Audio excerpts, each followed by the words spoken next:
And everything was in the mute. And we go inside into the game. Ladies and gentlemen, welcome to this series between Falcons Solar here in the top left of Winter Madness, and in the southern east corner it is Percival, a Terran player.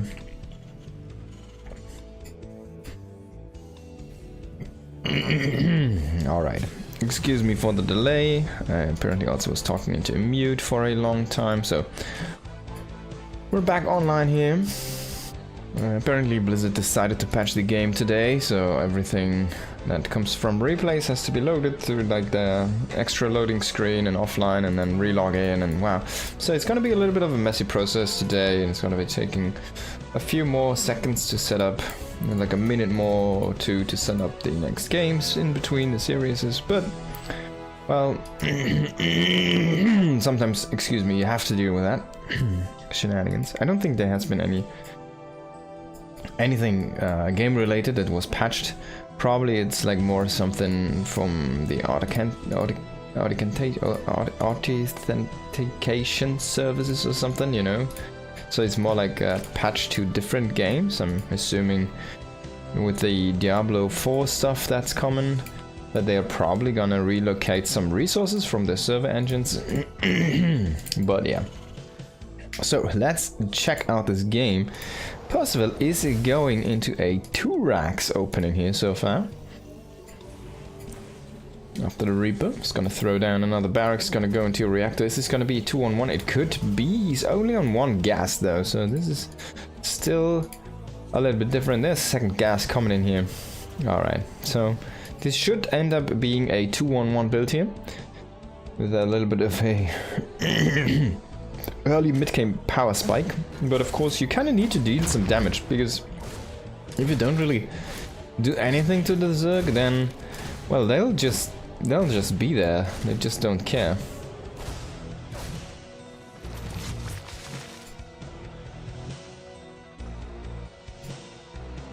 And there's your queen walking out. Need to get a kill with the Reaper, which is quite nice actually. There's the factory. We see the tag lab. Of course, this is far from being scouted, but honestly, like, 2-on-1 defenses have been figured out by Zerg players. There is no real... It's insanely difficult to actually deal game-ending damage here, and it's also really difficult to get a proper transition going from a 2-on-1 setup. It of course depends on how committed this is and when the third command center is going to be thrown down, but like, the 2-on-1 enables you basically to play a 2 base all-in if you want to. And you can go into a third base, you can go into a macro game from this, but it is just a tiny bit harder. You kind of force yourself into a position that you'll have to deal some damage, unless... If you don't deal damage, the Zerg is just developing normally, and he's basically matching a 3 base opening, economy-wise, right? So that's your task here as the Terran player in this situation. Oh, look at that, that's so cute. He waypointed it onto the reactor. Oh, that's perfect, timed out. Wow, Percival. That's so cute. Alright, so Overlord is peeking in. He sees a 1-1-1 setup, but it is... I mean, did he see the reactor on the starport? I'm pretty sure, well, he didn't, but he did see that the factory is not on the reactor as well. So he can kind of assume, hey, the factory is building an add-on attack lab. He did see that. The rest he can assume. So you should know this is a 2-1-1. And is going into a 3-1-1 even. As you can see here, after the double medevac, immediately swapping over, he's gonna place another barracks, so he's gonna be 3 barracks, 1 factory widow mine, interestingly enough. No. I did cancel the depot there to replace it in a different position. Combat shields on the way. Stim is finished up, and there's your power spike. 5 minutes into the game. Can he bust a few of the queens? That would be amazing. He's gonna get the first one. Second one is gonna get transfused. He still gets it. 3 queens, 4 queens away. This is actually doing way more damage than it should, and that's a great opening so far here. At this point already, completely decimating the macro capabilities and the creep map control capabilities here for Falcon's Solar. I don't know why I called him like that, for Solar of course. Now, he still has 4 queens, so he can still fully inject his hatcheries, but as you can see, he already has 2 out on the front here. And he needs to remake a bunch of those. That was a really good trade. He only lost 3 Marines and a Reaper for 4 queens and a few Lings. Also in the resources, it's amazing. It does slow down the Zerg quite a bit, and it does weaken the defenses for a follow-up. And there is the follow-up. 3 Medivacs now. A bunch of Marines is going to cancel the 4th. That's some great value there again. Only Lings, no Banelings here to try and combat this. And Combat Shields is going to finish in a moment as well. Now Solar needs to be careful here. He's gonna try to set up another base. No, that's an instant cancel. That's another wasted 100 minerals almost. And there's a Widow Mine with this, by the way. So if Solar ever decides to go in and he doesn't see this one correctly, then there might be a big explosion. And this could be the trick. Oh, the Widow Mine. He does unburrow it and reburrow. Can he get a good hit? No. He's gonna hit the queens here. He does finish off one of the queens. That's a nice grab. And he does save the Widow Mine. That's some beautiful, a really cute move. Really beautiful execution there by Percival. +1 about to finish. Tanks are gonna roll out here. The counterattack does not hit. It is just a tiny bit too late there. Tiny bit off timing. We do see the 3rd C coming behind us now. After cancelling the 4th this many times, yes, Percival is in a good spot. He has a massive army right now. He has very good upgrades. Already +1 though on the carapace, so the +1 damage does not affect that, is not that big of a deal. He still has the wall raised. There's only Lings, no Banes to try and bust this open there, funnily enough. And he still misses Bane speed there. Now he's gonna finish that one. And, well, can he hold Percival? If he can make this push work, that would be amazing. If he can get the 3rd base, for example, or just get a bunch of drones at the 3rd base. What is going on here? Like, what is Solar doing? What is his... So he rotated most of his units down, then he loses a bunch of queens. Now he's gonna come in, he's gonna bring the heat here. But the tanks, they do trade okay against the Banes. And Percival picks up with the rest of the Marines and goes back home. So in the end, it's a defense. He did not lose any economy, but the trading game is insane. Really good here for Percival. And next round coming on, this time with Liberators, another double tank setup. A bunch of Marines joining in, and the 3rd CC is done at this point. He's gonna float this on location. He's gonna join with the armory now. He's gonna hit the next NG bay. And he will be able to transition out of this. Solar, he finished up a 4th base, but is way far away from being saturated. Liberators trying to go to harass, but maybe he's gonna decide differently and gonna use them into the push. I kind of want to see a little bit of a Liberator setup into that push. And one Marine is gonna block the other 4th base location. Really love to see that one. Now a tank getting set up here in a very beautiful position. This one's gonna be extremely difficult to attack here for Solar. 1 in the front. Nice Liberator setup here as well. And now he needs to spread his Marines a little bit. Maybe he can just snipe the base. He's just going for it. Solar out of position here. He's trying desperately to transfuse, but he does lose the hatchery. And that's kind of all that Percival needed to do here. Now he's gonna trade with the Liberators against the Queens. Queens running into circles. That's not really what you need there. There's no necessity for this. He's losing so many Queens right now because he's getting dropped in the back of his natural. He does get a good connection there with the Banelings. But man, he lost like 6 queens or something? 11 total? That's amazing. So far, this game is going like it's like a golden shower here for Percival. That's crazy, man.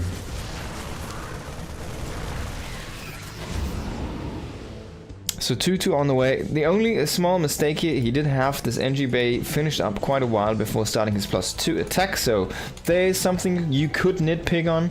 He has probably could have been macroing a little bit better. He is going into a 4th CC though, that's finished up. He's going into Drilling Claws.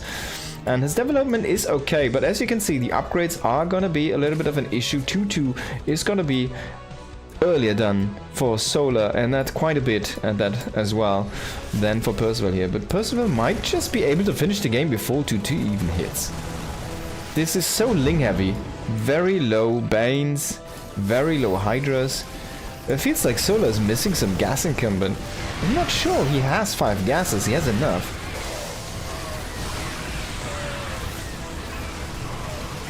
Man, and he can't even win that fight here. The Hydras need to retreat. They're still missing the upgrade here. No speed means it's very difficult to run away here. Marines are gonna come in. Can he get another snipe on the 4th? Another deny?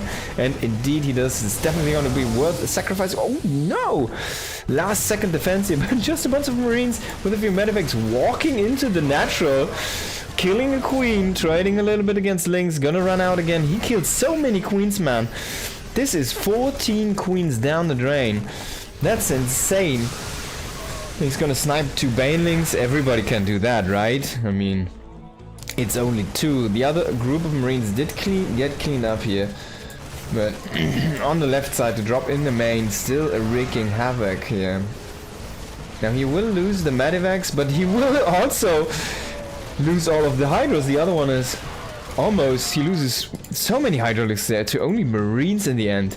So that was again a very worthwhile trade here for Percival. And behind this, he has not give up on growing. He's been constantly producing, constantly getting another command center out. As you can see, his macro is slipping a little bit, his mechanics is slipping a little bit. He is oversaturated over here, he's undersaturated on the gas. He has yet to transition into ghosts. He's finally getting his last barracks, which should have happened way earlier, to the full Atrax. And yeah, it doesn't matter though. He's just gonna win the game here.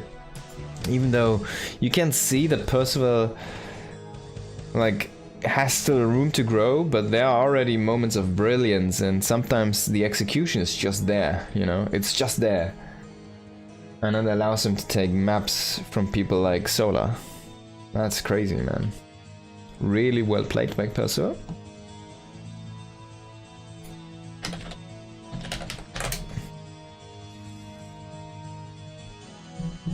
Going up 1-0 in this series. Next map's gotta be White Rabbit. Yes, it's probably the song. No, I think it's the Matrix one. It's like Follow the White Rabbit in the Matrix, right? Pretty sure it's leaned to that one, because the map kind of looks like the Matrix. Matrix, whatever. So Percival is up 1-0 in the Matrix, yeah, right now.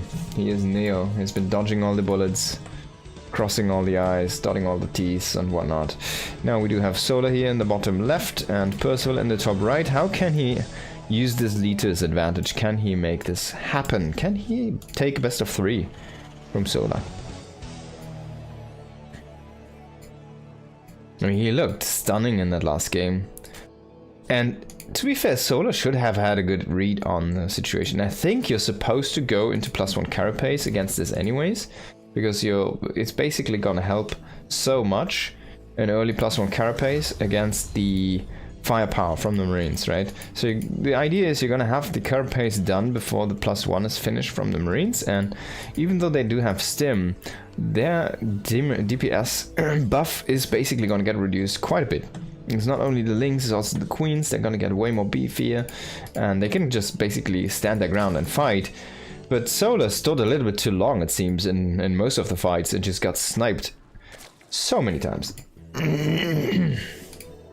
He lost so many queens, man, that was crazy. Then also walking them into liberation zones and just sitting there and fight while he was trying to deal with a drop, but he loses like... how many freaking... There's some weird sounds here, by the way. He loses how many freaking queens in that liberation? He was left over with like 2 and he moved in with 6 or 7 or so. That was insane.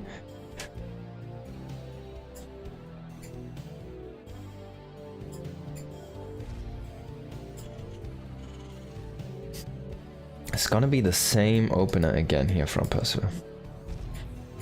Let's wait and see.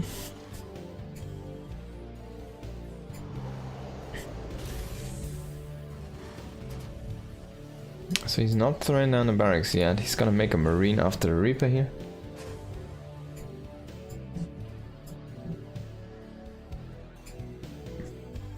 So throwing down his third hatchery. What is Solar gonna do? Is he just gonna play another macro game? I mean, his defense just did not look on point in the last game, and Percival was able to completely pull him apart there and put everything to rest that was standing up against him. So maybe Solar tries something aggressive here. We don't know. I mean, he must be one of the most experienced player who's still playing today. Was he actually? Did he ever went to the military? I don't think so. I think he still has to go. I'm not 100% sure, but that dude, I don't think he went to the military yet, so he must be one of the longest constantly playing players, because I remember he won like DreamHack in 2014 or so, maybe 12. Yeah, it's been a while, man. It's at least a decade ago. At least. Oh, and he's just making links. It's just gonna be a link flood. So he has 3 bases. The Reaper's just gonna see the 6 links here. He does snipe the Creep Tumor, which is nice. There's 1 extra drone, but there's only 8 drones on this base. There's nothing that's kind of helping Percival right now to identify the situation, and it's gonna just be links. Links. So he just made like, what, 27 links? What is he supposed to do with this? I mean, there's gonna be Hellions on the other round. Oh god, they're not in time. Percival sees the links, he needs to raise the depots. He doesn't raise the depots, okay.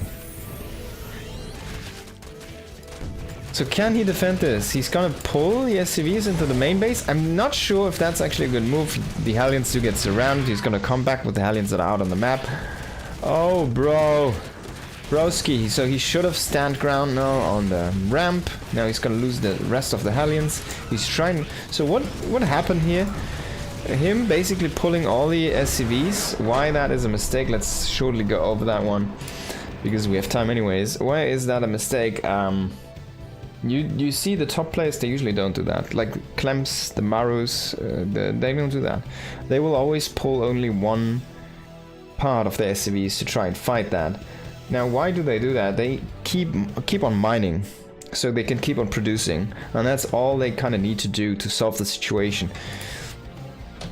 And Percival did pull all of his SCVs from the natural into the main, but the links already breached the main, so there's no point to do that anyways. You can just leave them mining into the natural until they're actually under attack, right? So you get like a little bit of extra minerals. That could have been an extra Hellion or 2 in the production, or an extra Marine, right? You need every piece of defense you can get going in that situation now. And then of course you want to utilize your SCVs to kind of create walls for your ranged units, of course. Kind of block the links to getting close from the Hellion to the Hellions. Maybe you can get repairs going, stuff like that, right?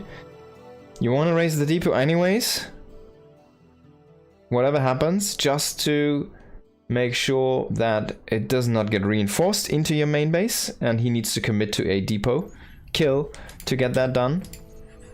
So there was a lot of mistakes in that crisis management, and yeah, Percival did have to pay with the game, unfortunately, there. And we're sitting at a 1-1 situation here between Solar in the top left on Ruby Rock and Percival in the bottom right, who is sending out an SCV to make a barracks across the map. Yay.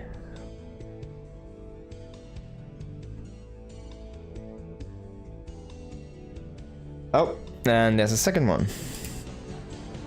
And there's a third one. So that's gonna be 3 racks, no gas, just Marines.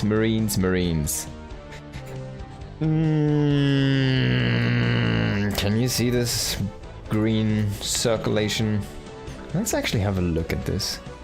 What is it actually? It's like you circle on the outside from green things, then there's like a white circle inside, and then the same thing does rotate inside once again to the opposite, in the opposite rotation, and then there's like a green dot inside, and it has like a small pulsar which goes out and one which drops from the top. So that's an analysis. Now he sees all the 3 barracks, and Percival says a sad face, and there's the drones. And Solar says, tears, tears in your heart. So he will get up the first barracks. 3 Poxy ranks, what a beast indeed. But he gets up 1 barracks. He should get up the 2nd barracks, but the 3rd one is not gonna get up. Oh, can he save the SCVs? Oh, so he loses the 1st one.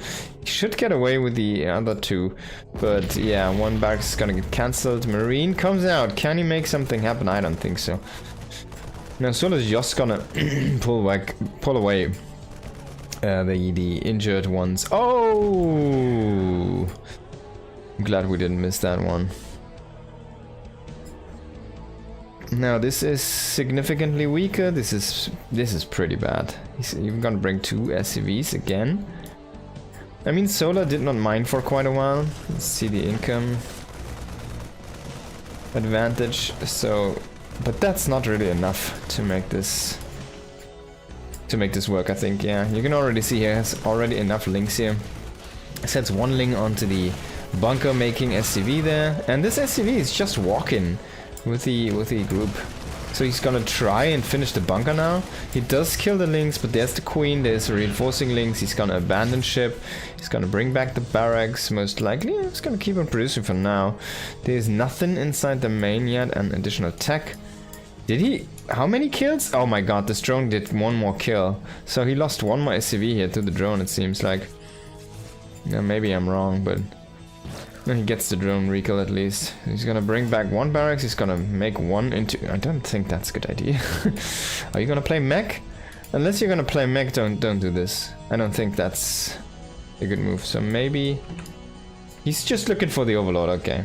He's trying to find the Overlord, but the Overlord is down here. He should have... He saw that one. He should have remembered. I think he's making a mistake here. And he's gonna bring back this barracks as well, but... So he will play bio, but I mean... yeah... No... He's gonna make another barracks. He throws down a command center in his main. On the high ground. Here's a bunch of Marines walking back, but... This is not looking good. Hello, Shield Battery and MW. Hope you guys are doing good today. We had a StarCraft patch, by the way, today or yesterday, but it didn't do anything to the game. When it only made that all the replays which were from earlier than 2 days ago are like you have to reload the game and everything. Oh, it's so messy, but it's fine. Now later on the way here, we have a Roach Warren. Solar did not go to 3 bases, so he might just counter push with Ravagers, break the wall, and kill Percival. We'll have to wait and see. You got a stream streak, there you go, yo, sick.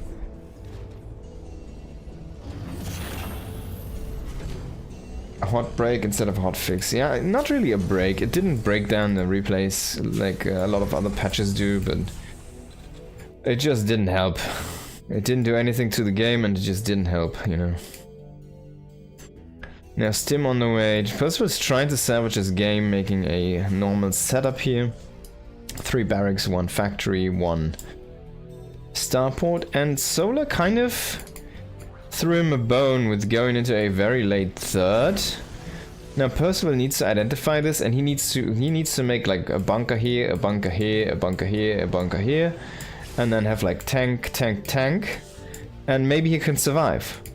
But apparently he's not reading this correctly. He does not see the Roach Warren, he does not see the roaches. He's trying to clear creep. I don't think... Maybe he's misreading because he did kill a few drones? Well, 1. No, he should know. He should know. But he doesn't. He's not reacting to this ultra late 3rd. I mean, the money has to go somewhere, right? He did not deal that damage. He only killed 1 drone, and the money of course went into what, 12 roaches or something. There we go, and it's gonna be even a few more. Now it's gonna be Ravagers, and then he's gonna bust this frickin' base because there's no defenses. He's even gonna make a depot wall here to get himself even more supply blocked, and that's the first tank. Yeah, so yeah, that's the first tank. Oh god. This is not gonna go well. Maybe if he can catch the roaches traversing the map? Or maybe snipe the Ravagers? The army is split right now, so he does see the army movement. The Roaches are already there though. They have speed right now, they're gonna go inside the main. But if he can snipe the Ravagers, that's kind of all he needs to get a defense going. Oh, the sieging on the low ground is gonna get sniped here most likely by the Roaches. I don't like this choice. Unfortunately, he should have gone back to the high ground, placed it up here. Kind of the sieging all you need to have survive in that defense to make that really happen. He can of course evacuate to the high ground, but I mean then it's gonna be 3 bays against 1, and yeah, Percival is just gonna GG here. Solo's gonna get the game. Here we are. Esports World Cup looking dire. Did they announce another game? I haven't checked yet today.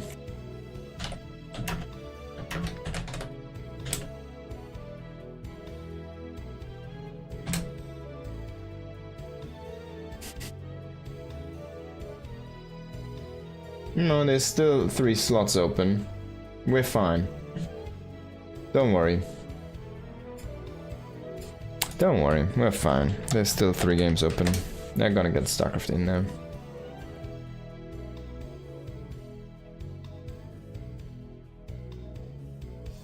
I mean, even T1 picked up a StarCraft player, right? T1. They haven't had a StarCraft player in like a decade or more even. Yeah, maybe a decade, maybe a little bit less. When did Pro League go away with Legacy of the Void, Casper? They pulled out of StarCraft 2, I want to say.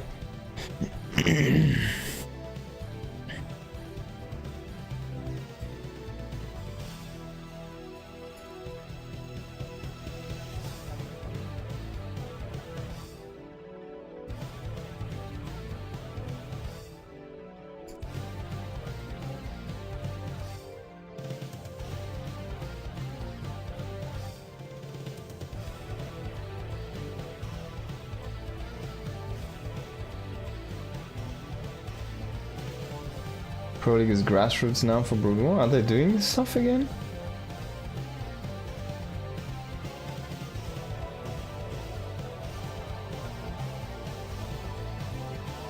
It's not Casper committing to that though, right? Oh, Winter Madness, Tamarind Rock. Okay, so let's see. We did see a TVZ. Let's check a TVP maybe. Should be best of 5.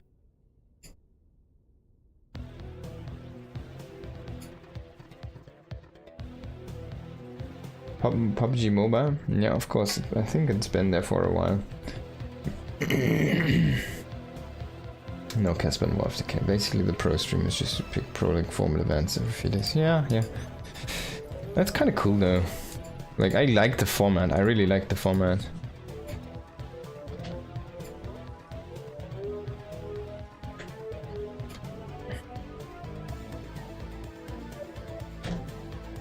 So, let's, no further delay, let's see a TVP between Liquid Cure and top left, and Creator, who is currently teamless by the way, in the bottom right.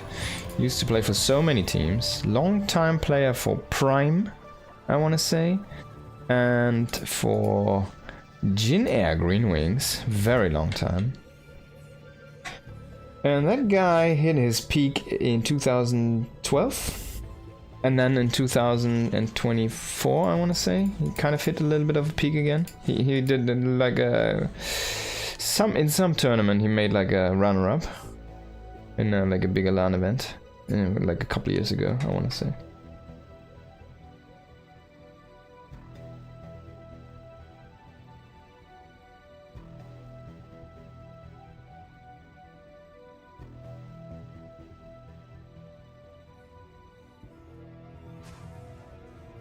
We need like a Pro League format event for StarCraft 2. Okay. Like being so decentralized or globally definitely does not help with the time zones.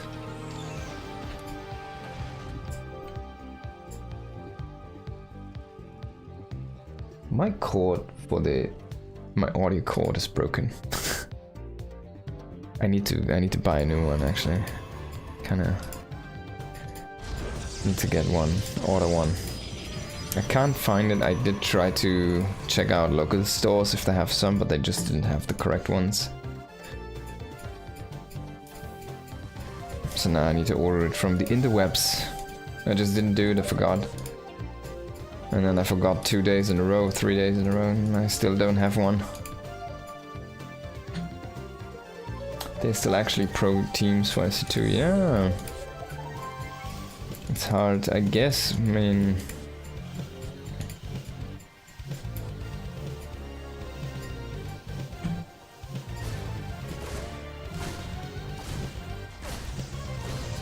Just need someone to organize it and have a prize pool. Then you can get it gone done. My god, gone done. Alright, so Reaper's gonna scout the Adept here. And it's gonna shoot the pylon a little bit. Doesn't really see that much. Did he go into the main? Not really. Didn't even commit up there. Creator going into a Robo on one gate here. Interesting.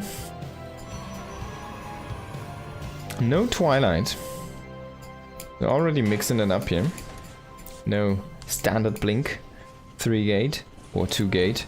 There's a 1 gate into a Robo. There's a second gate. What's gonna do with the Robo? 3 gates even. What's he gonna do with the Robo, you ask? Well, I don't know. It's gonna be an Observer, of course. I don't hate the Observer first, but I feel like against, for example, a battle like this, you are very, very sparse on units at that point, and maybe getting out an Immortal first, you know, is always a little bit more valuable, or a Warp Prism. The Observer is the only unit that is not gonna help him in this situation. Now he kind of needs to make this happen with 3 Adepts, and Cure is giving him the chance because he's overestimating the powers here from Creator. Now he does get Warp in, he's gonna Warp in a Stalker. Oh no, he's gonna actually make an... He doesn't warp on anything, man. This guy's crazy. He's like, I have 3 Adepts, man. I don't care. You can... He's not gonna commit, right? I mean, that's... What? He's playing so greedy. I mean, he doesn't have a 3rd base, but he's basically playing straight up into Colossi and Double Forge. Like, if this would have not... If this would have been like a 2-on-1 from Creator, he would hit in 40 seconds with 2 Medivacs and 60 Marines. And what would Creator have against this? A Stalker 3 Adepts, and maybe he can afford 2 more weapons. He'd probably just die. No upgrades on those guys. And he's even going for a 3rd base. This is so greedy. It's insane. I mean, luckily he's playing not against the 2-on-1 here for him. There's a 3 base setup here for Cure, of course. And there's the extra production coming online. The command center is floating out. But yeah, the command center is faster for Cure. The production is faster. The upgrades are going to be quite a little bit slower. And yeah, I think it's difficult to do because you still want a chrono on probes. But he should try to get extra chronos for his forges as often as he can. He's not really utilizing chronos that much right now. Not sure. He's chroning out the Colossi first. You can see that, yeah. It's a good point. I mean, he doesn't know. I mean, what did he see? Oh, okay, he actually did get a good scout with the Observer. Did he lose it? So, and Cure didn't really commit in the first moment with his Reaper Alien. He could have just ran into the natural against 3 Adepts. They're not gonna kill his own units fast enough. He could have probably killed, like, I don't know, 5 to 10 drones, depending on how the micro of Creator goes, and basically the execution here for Cure. And this baller here, now he's going into his first Twilight upgrade. There's Blink. He's about to have 1-1 before Blink even starts. It's crazy. Now the other side, Stim Combat Shields, 1-1 on the way here for Cure. Going a little bit Marauder heavy. I hope he's gonna get concussive in a timely manner here as well. It's interesting that Creator is still up in the worker department here, even though the command center was quite a bit faster from Cure. And now he just went into mass. That's such a crazy build, man. It's such a crazy, he's so greedy. He's basically like defenseless in the first 5 minutes. If there's a timing attack and at 5 minutes he dies. But now he's gonna have like a very solid mid-game position here, going into 4th base setup already, and he's kind of unbreakable at this point. He has enough gateways. With the blink he's gonna have some drop defense soon. He already has his AoE out, and he's starting to chrono boost the upgrades finally to try and further kind of further that lead a little bit, make that a little bit stronger. So now he still is missing the drop defense, and there's the first drop, so he kind of needs to get it done with reinforcements. And Q of course scouted this, so he knows where to drop and where to hurt, and that is an insanely valuable drop. Oh my god, he cancels both upgrades at halfway. That's big, and no forge started. That was the gamble that Creator took, and he even makes them in the same place. That was the gamble he took. He wanted to have extreme fast upgrades. If you remember, that was like a style he used to play in Wings of Liberty. He made that, the double forge. You just have powerful units. He sees the push out. Can he survive this actually, man? I'm kind of skeptic here. He's missing pylons. Why is he making like 5 more pylons? He already has 188 supply. Now we're at 200. He has 2 more finishing up right now. That's so much money wasted on too much useless stuff. Like, those pylons literally don't do anything. He creates like a big warp-in field, which is, by the way, is not even fast warp-ins. Look at them, all of them are slow warp-ins. This guy, he has fast warp-ins. You can see by this blue icon. These are all gray. Like, that was the worst panic moment of Creator again I've seen in a while. And it just doesn't make any sense. He loses the Nexus, he's still at 200 max supply. And hey, how much supply does he actually have? Finally, he gets at like 160. He's still missing charge, while he already has like a bunch of charge slots in the army, or I guess zealots only in the army here. And he really wants to only make zealots at this point, but I mean, he's doing that, but they don't have charge, they're not that great right now. So he snipes the medevac at least. And in a close combat like that, zealots of course are gonna do well against bio units. And yeah, I mean, imagine this should have been already 3-3 at like this amount. And as a matter of fact, even Cures 2-2 is gonna be faster here. So you're gonna lose these Stalkers now. He does get away with those. And we do see the Archon edition here right now. So Charge Shot Archon as the follow-up. No Storm. It's basically a bunch of Colossi. So the idea is like this, right? He goes into extremely fast upgrades and Colossi. And he single files out 3 Colossi. And then he has the like 2-2, right? With 3 Colossi basically is the idea, or 3-3 with this push.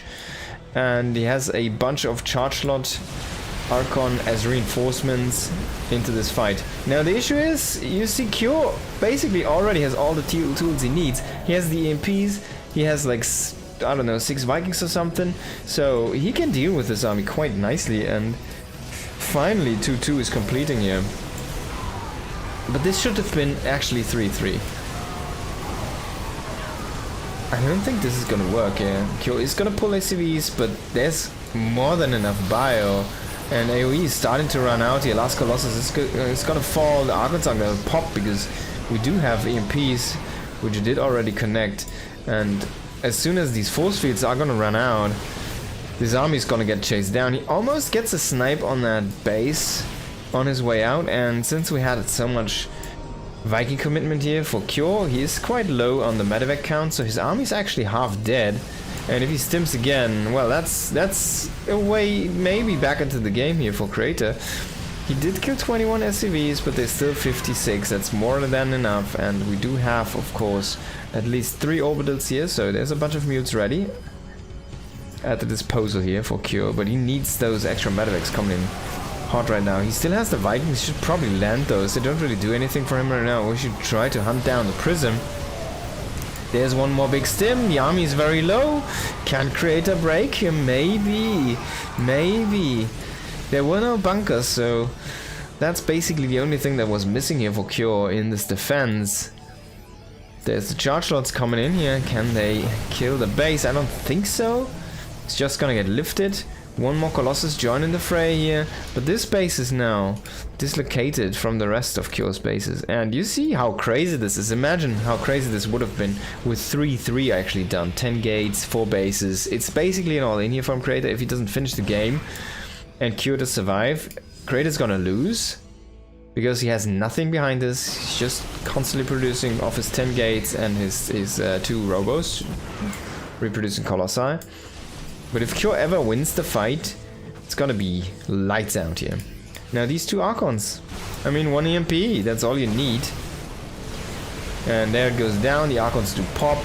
Can Creator win this fight and win this game somehow? He does decimate the left hand flank here from Cure, but most of the sentries are basically over there, so no Guardian Shield for the main army. Finally joining over here with the main force.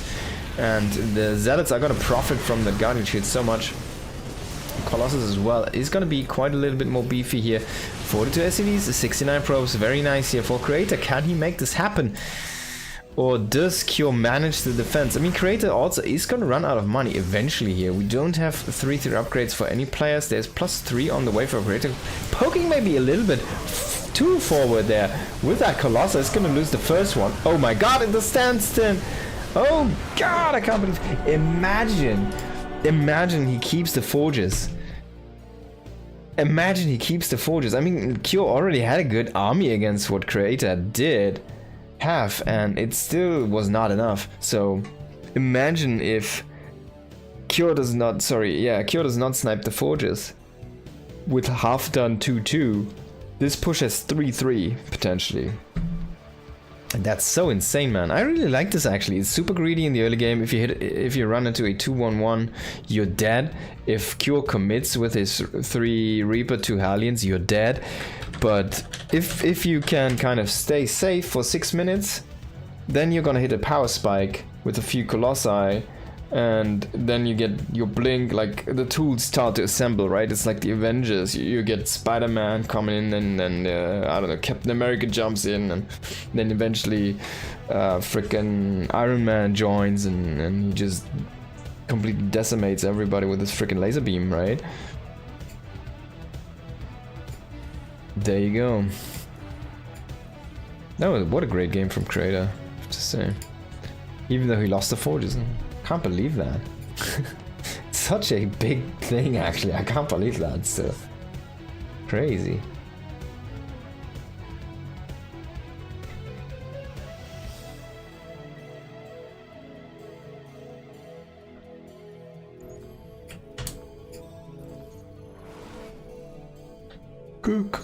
Go! Best of 5, and Creator is in the lead. Let's see the second map here. The top right of Tourmaline, we do have Cure, and in the bottom left it is Creator. Playing a crazy greedy forge style there in the first game. Making basically nothing but probes and upgrades.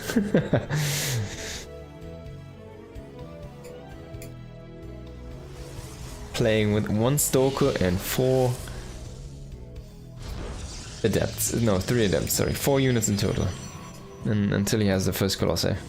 What a greedy little boy. Now let's see if he's gonna try the same again here. And if the forges don't get sniped, how is Cure gonna stop this? I mean, what he did not have in that last game for his defense, he did not have any bunkers up and running, so if he has some static D, I mean, bunkers of course they don't shoot, but they will prevent your units from dying for quite a while. It's like 400 extra HP you get to all of your units which are inside those bunkers, right? So that's quite nice, and they do have building armor as well, which is gonna be +1 armor.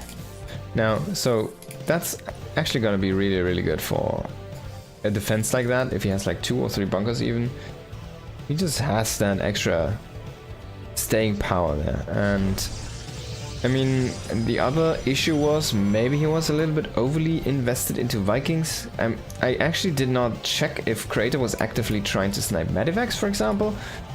So yeah, maybe he just reduced that medevac count a little bit too much, but Cure was lacking healing power for his army. Like, he couldn't get his army healed up in between the fight, the first engagement and the second engagement, basically, of the armies. So he was at half health with like a very big bio ball, and if he gets that up to full health, he easily holds that push at that point. So it was a little bit of a health issue, healing issue for Cure. A little bit of a sustain problem, basically. And yeah, Creator was able to make use of that. Now let's see this game. What's gonna happen here? Are we gonna see the same? Now, it's gonna be different. It's not gonna be the same build. This is gonna be a Twilight, which is way more standard here. Should see at least one extra gate here very soon. These probes are just waiting until the Reaper is gone so they can move to the Nexus. Start mining operations. So, Creator better safe than sorry here. 1-1-1 setup here for Cure, of course. Yeah, he does get a hit on the Hellion. 2 Reaper and 1 Hellion are gonna commit in this game. But this game, I mean, he's gonna get... Oh god, can you please kill that probe? I can't believe it. He really does not want this Reaper to die, so he's just gonna move away with that one. Oh, he still went for the same here. Excuse me, 3 Hellion, sorry, 3 Reaper, 2 Hellion, so he wants to keep everything alive, get back in, but this is a different game. There's already gonna be a shield battery. He did not kill any probes so far with that Reaper. He could have gotten one. But he wants to come in with everything at once, but this is gonna be, well, as I said, it's different. We do have only 1 gate though, right? It's only 1 gate. Creator, again, cutting a bunch of corners here. The extra gateway to try and keep him safe. Well, he doesn't have one. So again, if Cure commits in and he gets just into the main with all of the units, there's little that Creator can do. But again, Cure is gonna split this time though. So here's the Hellions into natural, the Reapers in the main. And the issue there is, why does this look so bad right now for Cure? Because there's shield batteries. And if you don't have all of your units together, you just don't have enough DPS to drain that mana from the shield battery fast enough. So in the end, Creator not going into extra units but having these defensive structures is gonna make the defense very easy for him. And of course Cure also splitting up the army. I mean, there was an opportunity, right? 2 Stalkers were inside the main and there was only 1 Stalker adept here at the natural. If you just run in with everything at the natural, you could have even tried to go into the main and like blast your way through with the Reaper grenades basically to open up the path. There was a lot of opportunities. Cure was trying to split his army and try to conquer that way. It didn't work out. Creator also had a split going, and Creator split was good enough in addition to all of the static D he already made. So yeah, I'm also not sure why Cure decided to do this split, because he did see that there was a shield battery in the natural with the Reapers earlier, so he should have known that. I mean, you kind of want to brute force, like sending 2 Hellions into the natural is not going to work until there is basically no actual defense. Oh, this is going to be 4 gate, War Prism, and Blink, and yeah, so. Yeah, let's see, Cure, can you defend this? There's no observer with this as far as I see. Oh, there's an observer somewhere, but yeah, Cure's tank is gonna get destroyed. He's gonna drop an auto turret. A little bit of miss micro here by Creator, but he still does manage to keep a lot of these Stalkers alive. Only 1 does die. I think he also shaded them with the Adepts, I want to say here, but they tanked some damage. Now, what is he gonna do here? Should probably just go into the main base. I mean, there's 1 tank on the high ground, but he can kind of snipe a lot of this stuff. Oh, he's gonna snipe combat shields, unfortunately for him. And he won't get stim. It's still good and annoying. Oh, don't lose your Stalkers. There you go. And he does get a tech map. So no extra tanks, even though we do see already a Widowmine producing here. Just going into a 3rd command center. Cure is Creator the same here, by the way. Sorry for closing the tab, you tab lovers. Medevac trying to push out, but Creator is still inside. Oh god, what did he do there? I was not expecting that, so I didn't even look at that. But Crater being a little bit crazy. He snipes another reactor, which is nice. Psystorm on the way this game. Charge on the way this game. And you can see, like, Crater is funny in base building. Like, his pylon placement is just terrible.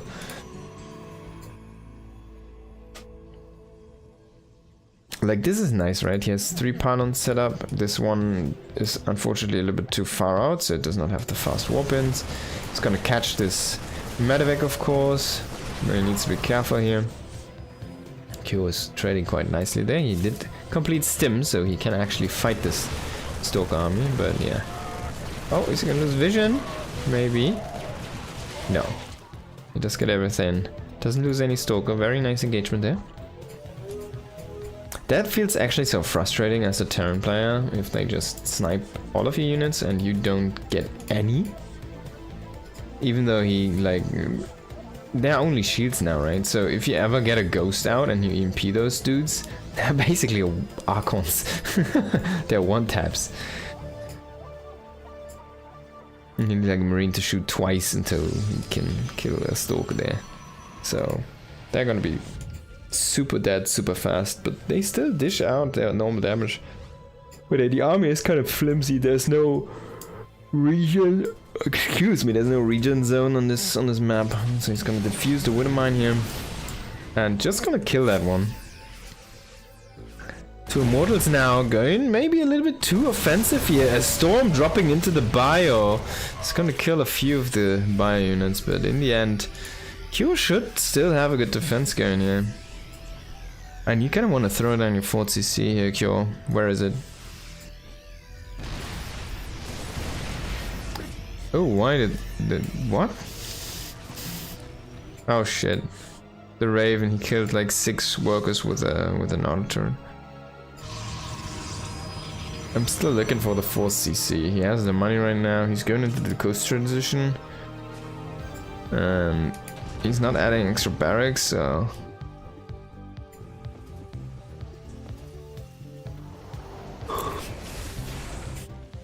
Kind of want to throw that down. Q did not queue up the auto sword correctly here. Did get intercepted.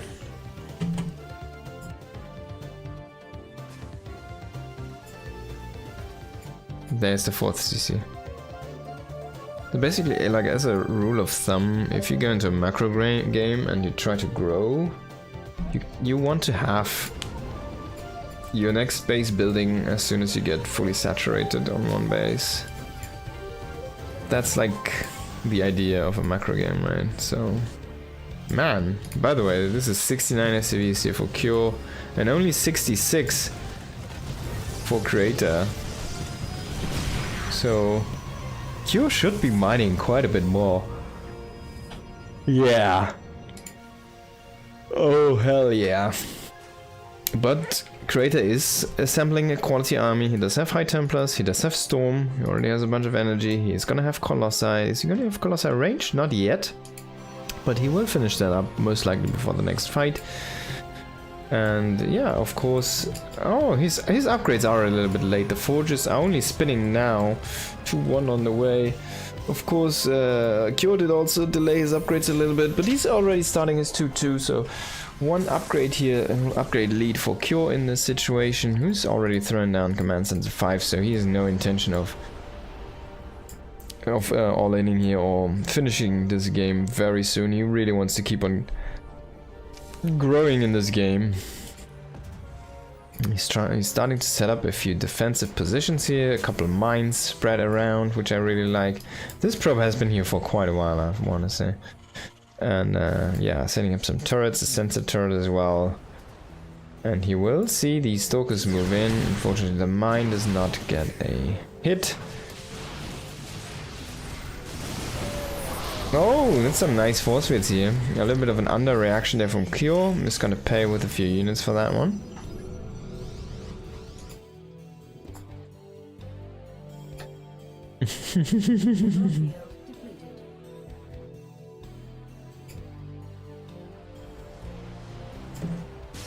Kratos gonna move in here. He does have a very solid army. 20 zealots is a bunch. A bunch of soaking and a bunch of melee firepower. Wow, those EMPs, man. Half of the army is kind of no shields anymore. He could have engaged into this, I want to say, but there's no necessity for that right now. So he's now he's gonna start to float back the command center, but also Curator just did leave, so not gonna contest this position any longer.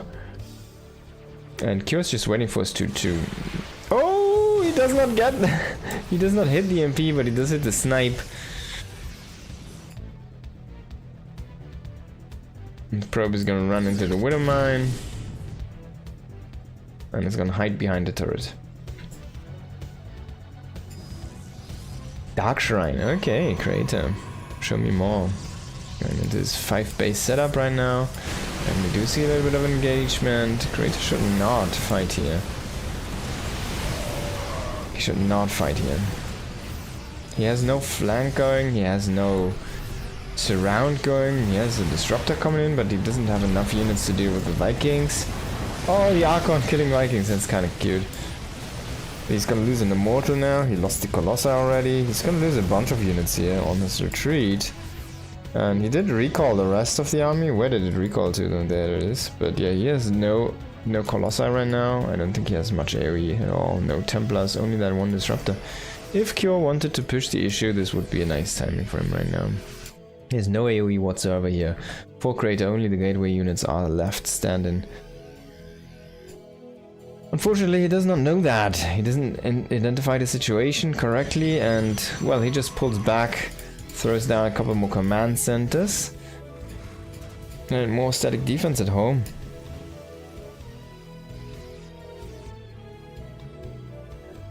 I mean, this base is kind of cool.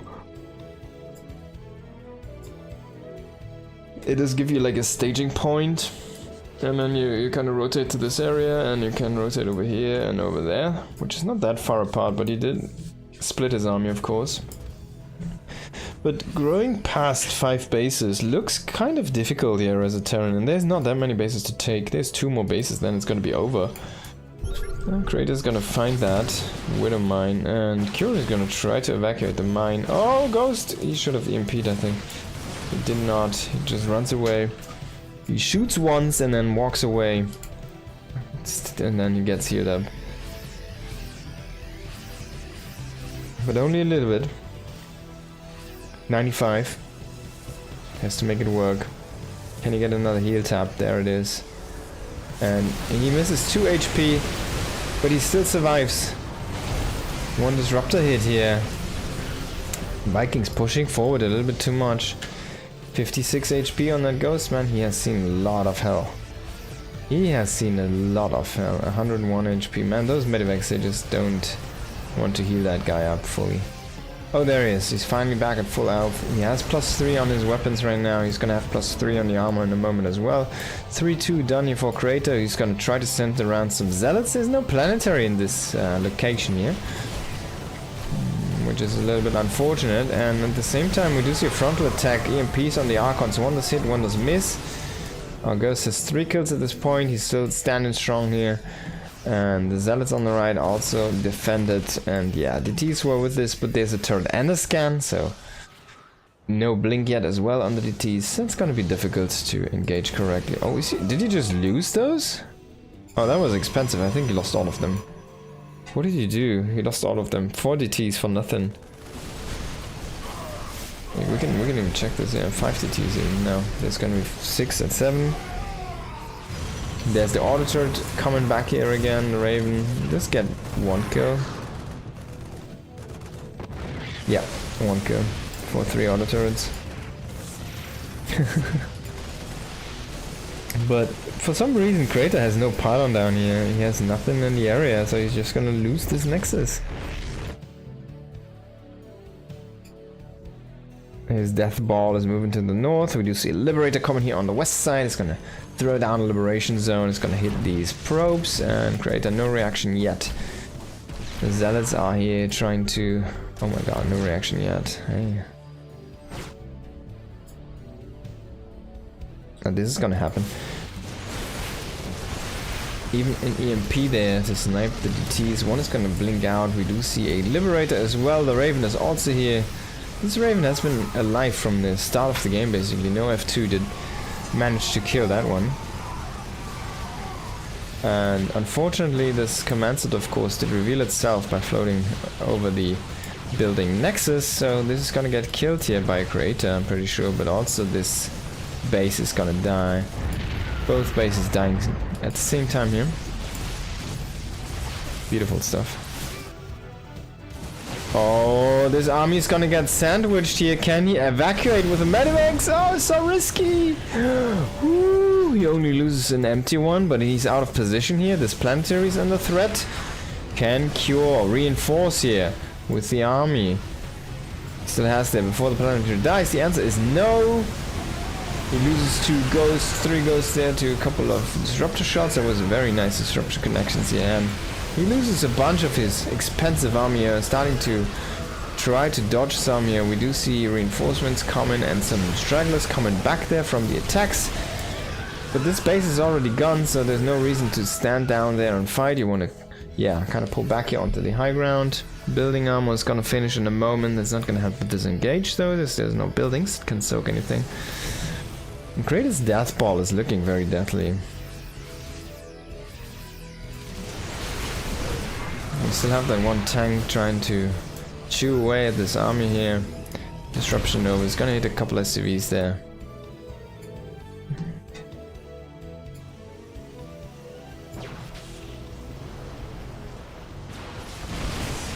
Now Creator coming in again. Really wants to make this happen. He has a very quality army. Even though he does not have any High Templars with this. Which sounds funny. He's using Disruptors and he has Storm, right? Just doesn't have the High Templars.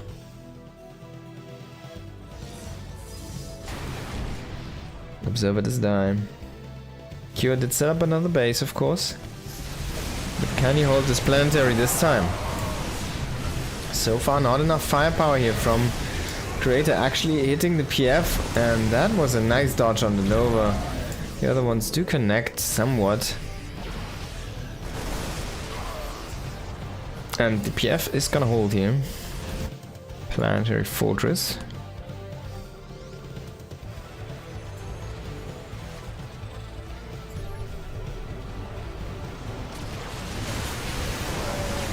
Zealots charging in here. The Vikings are sniping the Colossus, but is it too slow? Seems like Cure's gonna survive.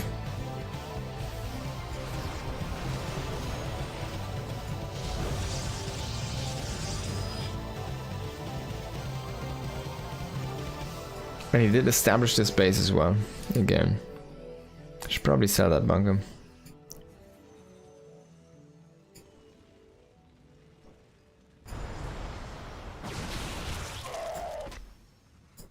He has insane upgrades, to be honest. Oh, if he can get these Stalkers!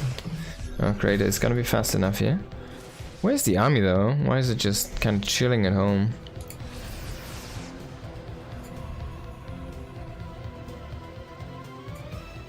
Probably want to leave a couple High Templars kind of hidden behind a Geyser or Nexus or something. To come in and try to defend these locations. Just like this, right? A group of basically drops sitting here at this base, waiting. Oh, now we have the big Liberator transition, and there's so many lib zones. If Creator ever frontally engages into this place, it's not gonna be fun. I mean, the Terrans are gonna have some fun. A Liberator denying some mining here over in the north as well, and killing this base is basically... Creator's mining is now down the dumpsters, and he's gonna have very much of a hard time here to max out at all. +3 libs are so fast at taking down these Stalkers. I mean, they die in one shot if they don't have any shields, it's insane. Now again, Cure pushing in here, and so many Liberators, man, it's just too much. Just too much freedom. And Cure does secure a win for himself.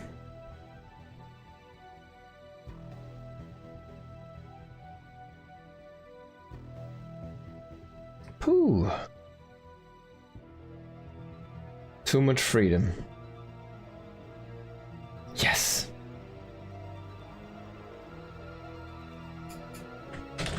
Did you guys see that there's a like a replication of a Statue of Liberty in, was it in Brazil, I think, and that just kind of crumbled to winds like a couple hours ago, just like boom, and then it broke. Then it was also too much freedom. Ruby Rock, next map here. Sitting in a 1-1 situation. It is what it is indeed. That's what you get when you make like cheap reconstructions, right? Should have made actual proper, I don't know, stuff. Like a real Statue of Liberty, for example.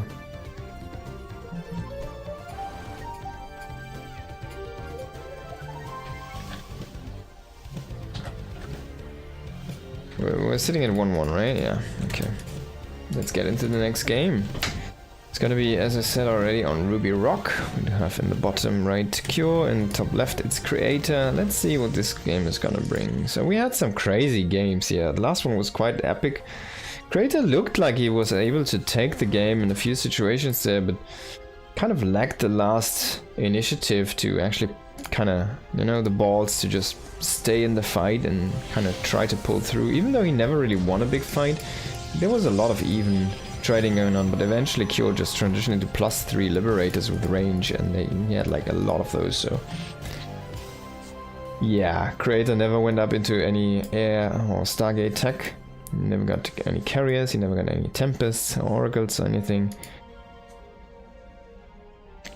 So kind of falling behind in tech eventually and just dying is what happened there. And he did not have like enough bases available for him to keep on playing the style he did. And as soon as Cure was able to basically kill 2 bases, one he killed the full mineral line and the other one he completely wrecked, and it was game over. 2 bases down the drain for Creator, and he just couldn't keep it up anymore. Wasn't able to do anything, wasn't able to whop in enough Stalkers, wasn't able to pick away enough on the Liberators. They kept on reinforcing more and more Liberators. And yeah, it just wasn't enough from Creator. Cure is gonna go again with this little bit of 1 base start here, Factory and the Reaper, and we're gonna see Reaper Hellion most likely again. But he was kind of...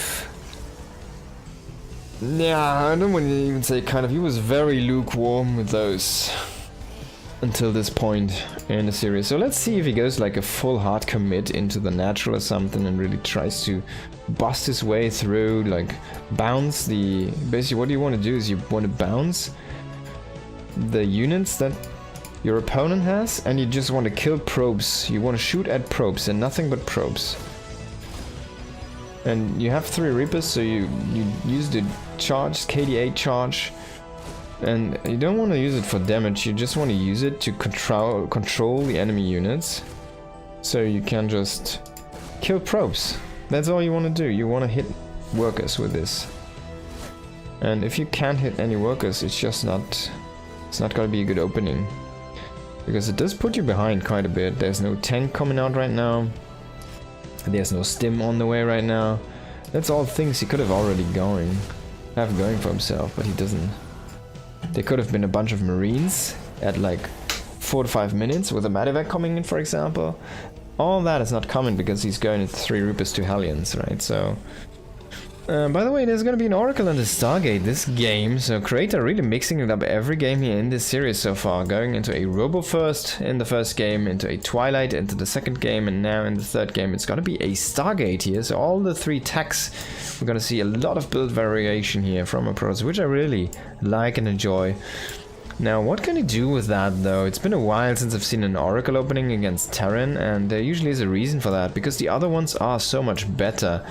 Now, let's see how Cure's gonna do this here. He's doing it as I said he should, but he's actually getting blocked with the Hellions there on the ramp, and that's not how you want to do this. As I said, you need to bounce the units. to keep on shooting at probes. And that's a beautiful defense for Crater. Look at that.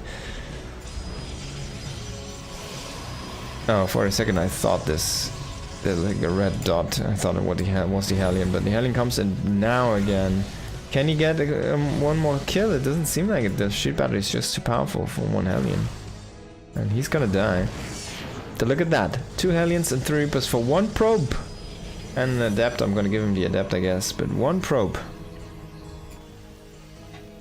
And it puts Kyo behind quite a bit. That was a beautiful defense here from Creator. Of course, the Oracle did stay at home, so it did not go across and kill workers. But it's still gonna be a nice tool for scouting, revelations. It's gonna be nice for stasis traps and control in the mid game. And it can still do worker kills even later in the game, so it's gonna be a good tool to have. I really enjoy Oracle openings, to be honest, but yeah.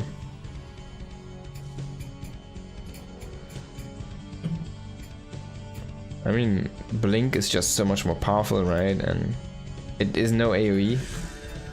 So you need to be a little bit tricky, or I guess you need to be get good with your execution here. Of course, he's going into the Phoenix, Colossi follow-up. Oh, by the way, this is from the Pegasaur Cup 61, which was yesterday? No, it was on Tuesday last week. Sorry, it's a week ago basically. There we do have a Pylon. Peroxide should probably also be a gate, but he does not have the Twilight, so there's no Twilight upgrades for his units. And I'm kind of baffled by the timing, because it just doesn't make much sense to have a proxy at this time of the game. Because, I mean, is he gonna go with chargeless Zealots and Blinkless Stalkers, an Immortal, a couple Sentries, and a Colossi, and try to win the game across, like, with 4 Phoenix? Like, is that the plan? Not sure. Kratos is building quite a technical army here right now, and Kyo is just accumulating power. He's going into his 3rd base, which is about to finish up in a moment. Workerly is quite nice though for Creator here. Even though Kyo kept on producing a lot of workers. 1 Oracle sitting in the top right. I'm not a big fan of that. I mean, he has an Observer now to scout, but like you can utilize the Oracle, make some more stasis traps. You can make revelations. You know, there's a lot of things you can do. You could have, like, this is what I wanted to see. Have a stasis trap here, right? That's why you have this thing. And he's coming with a Phoenix, which is gonna help him scout, and he will get a few workers. And then he's just gonna recall them out because he doesn't want to lose them yet. If he loses them, there's no more tanks for the Colossi, so...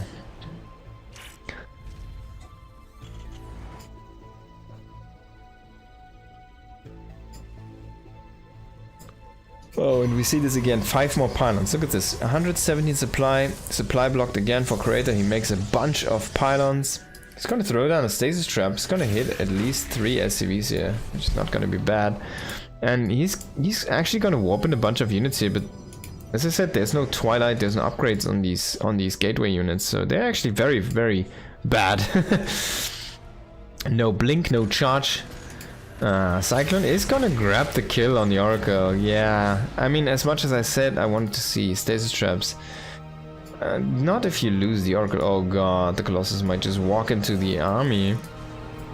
Yeah, it might just walk into the army from behind here. I guess he's gonna be lucky. Kyo did pull back after he scanned the army from Creator. Phoenix did try to defuse that Widow Mine. Oh no, the Colossus, can it join the army? Yes, it can. Yes, it can, Obama. So Kyo's under quite a bit of pressure, even though he has the bigger army. He needs to be careful because of those 3 Colossi. He does not have... He has kind of enough Vikings, to be honest. He's gonna get 2 more, but of course it's gonna be difficult with the Phoenix. The Phoenix are dragging the mine shots into nothingness, which I don't like. If you're gonna sacrifice your Phoenix anyways, try to drag the mines into the friendly fire zone there for the bio units. Now, Q is gonna collapse on this army. He's just gonna frickin' rip the heart out of Kratos' chest and it's gonna eat him alive there. Man, that was insane. Q just like, alright, I have enough now. And he just swarms in from two sides and completely cuts off the head from that army. No Colossus. I mean, Colossi are quite bad when they get flanked, so that also plays a role in that engagement. And yeah, Kyo just with superb execution and I guess the better build. Even though Kratos had like the dream defense in the early game, right? Against Reaper and Hellion Harassment Force. So we're sitting at a 2-1 situation here. Next map is going to be the Old Republic, not the new one, the old one. But it has no knights, so...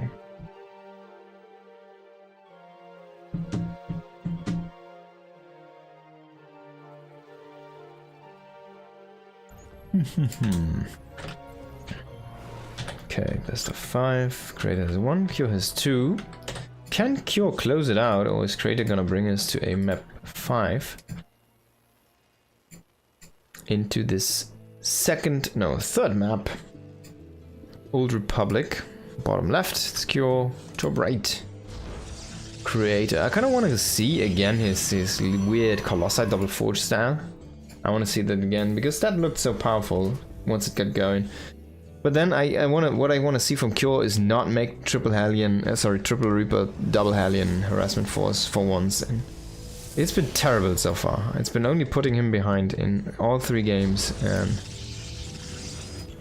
yeah.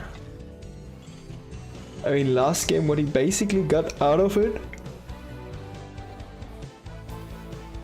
Excuse me, what he basically got out of that in the last game was he kept the Oracle at home and drained the energy. That was all.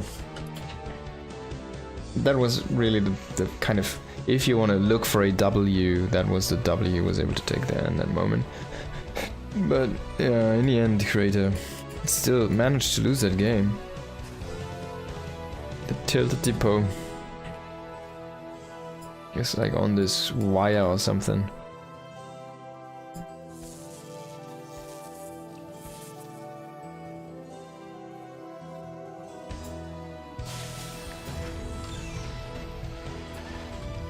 Do pylons tilt when they're built on that as well, or gates or something?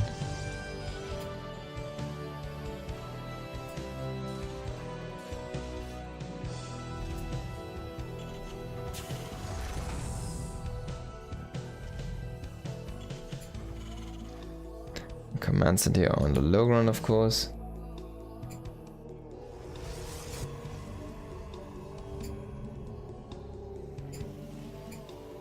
And thank God it's just a Reaper expand. There's only 1 gas, of course, this time, so factory is later. And the Marine behind, and we're gonna see a reactor on that. Most likely could be a tech lab, but then he should make a second Marine. And there's gonna be the reactor.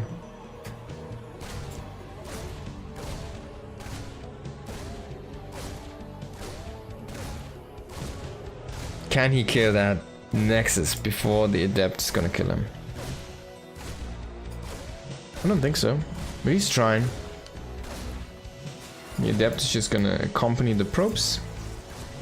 And, well, he's gonna shoo away the Reaper. He's actually gonna commit to the Shade here. That could have been risky if the Reaper turns around, hits a good grenade, turns around and maybe gets into the face of these probes. Could have been 1 or 2 probe kills before the next Adept does join. And there's another Stargate opening here.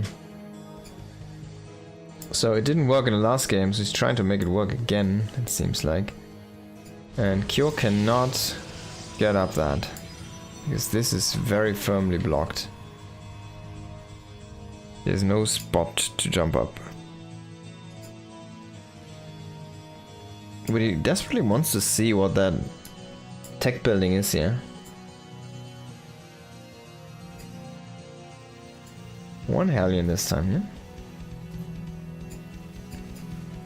And we will see a Widowmine commitment. It's gonna be a drop 2-on-1 actually, so might be a little bit of a faster game. And yeah, I mean, I said I wanted to see Creator go back into that double forge style. That would have died in this game, because there's gonna be the double drop. There's gonna be a lot of Marines, around 5 minutes. That's when Creator did not have a Colossus at that time yet, by the way. Oh! It stays alive. It stays alive. There's no... So this is different. This is only a Stargate for one Oracle. There's no Phoenix this time. There's gonna be Blink follow-up actually, and a bunch of gates behind this. Already going up to 4 gates here in total. Once the last one's gonna finish up. But also going into the third base already, so before that, very fast, greedy third. No AoE whatsoever, only 1 tech unit, but then going into a quite fast tech follow-up for a different unit type. That's greedy, man. Again, Creator playing really, really greedy stuff here. Should see a +1 attack upgrade being started at any moment. There it is, and Cure does have enough to push out. But he's gonna keep on accumulating more units. He did not go for the Raptor on the starboard, so he only has a 1 medevac start here right now. And he is not gonna drop the Widowmines, of course. Now Oracle is gonna find the Hellion. Can the Hellion get away? Oh, that's sad for the Oracle. Now he still does kill it, but yeah. A lot of energy wasted there. Ooh, lower those. Now Creator's also going across the map. Remember, he has 4 gateways. He has an Oracle. He can make stasis traps. He can also blink on into like the main base. Oh, if he blinks in there, he's gonna get hit by a Widowmine. That's not good. And at the same time, we do see the medevac, which is gonna commit in now. There's gonna be a reinforcement warp in. He's surrounding a Zealot. He managed to warp in a Zealot in the middle of this unit composition, but it's just too much firepower. What is Creator doing? He's gonna go in with a blink. He's gonna get hit by a Widowmine. He's gonna lose the first Stalker. There's the Biostimid from the north. Already quite a few Marauder mixed in here. No concussive yet, luckily for Creator, but this is a freaking disaster so far here. Loses 8 workers at home, only kills 2 on the other side of the map, and is just losing so many Stalkers. Q is gonna be quite happy to see that the second upgrade from Twilight just started right now. Oh, he's desperately trying to kill that Stalker. Can he get it? Oh no, the Stalker is gonna survive.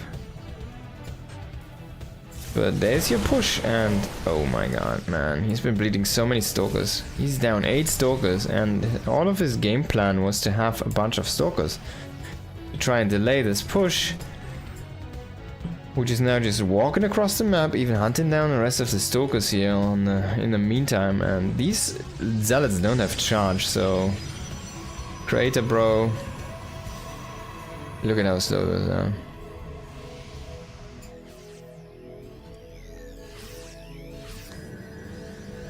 Uh-oh. Uh-oh. Now, can Creator make a defense happen? He's gonna have 1-1, which is gonna be quite helpful in this fight. But no charge yet. The faster Cure gets the fight going, the better it's gonna be. He's gonna scan, he's gonna see the stasis trap, he's gonna sacrifice a Marine to stand in there. He's gonna lose a Widowmine though, quite nice sniping from Creator, but then Creator kind of walking, rushing there to the Nexus. Zealots are still slow, charge is gonna finish after the fight.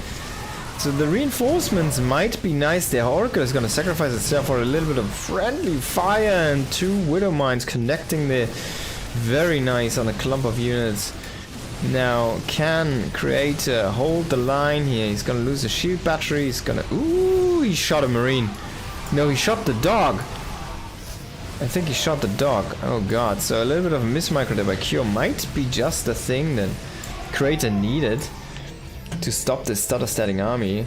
But Creator's complexity is gone. He's got nothing. I mean, he never really had much to begin with, but the sentry died.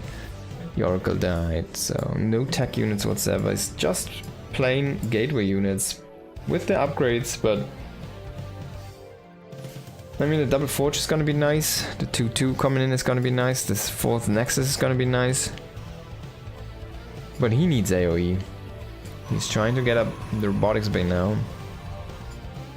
But I feel like a regroup here from Cure, and he can kill whatever base he wants, like one. He can kill one base before Creator can do anything about it. And it's gonna be this one in the south, which Cure is gonna find here right now. It's gonna set up the Liberators to cover his retreat, make this difficult to engage. He's gonna snipe even the probes, so he does not leave anything behind. He's gonna kill the Nexus, and Creator was way too slow to rotate down there. No map vision, no observers on the map. He has like one over here, but that's not enough. He has a pylon over here, that's not enough. And yeah, as you can see, Cure seems to want to push in. We did see Warp Prism get loaded up there with a bunch of zealots trying to go across the map for harassment now. But Cure is just not stopping. Oh, if you can kill the Robo, no! No additional splash damage. No Colossi, and yeah, Creator engaging with a bunch of probes into Widowmine mass bio.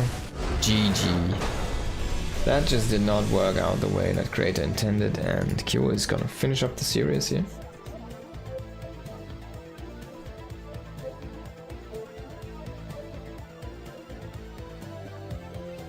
Congrats, Cure.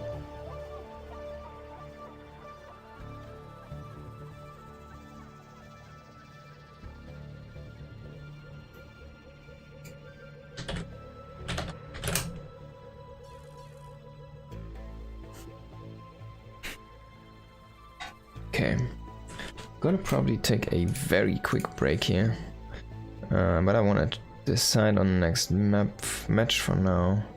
Gonna go again into a TVZ. It's gonna be Solar against Cure this time.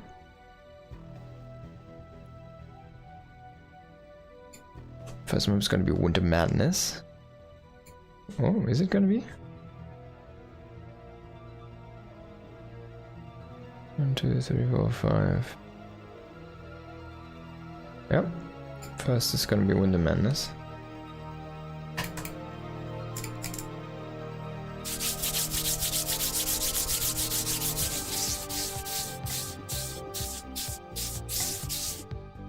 So gonna be back in a couple of minutes, gonna go to the restroom here real quick.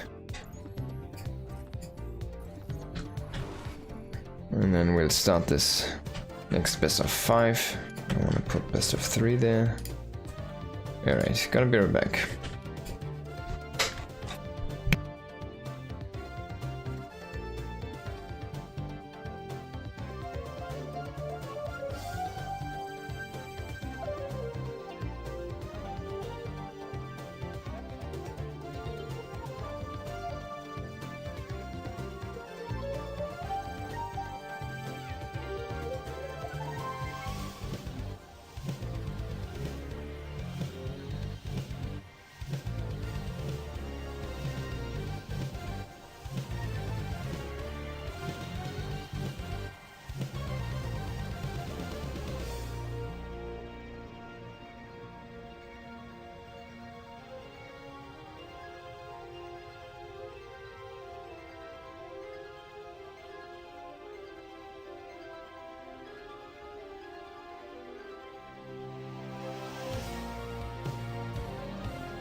Alright, we're back. And we will start this TVZ here.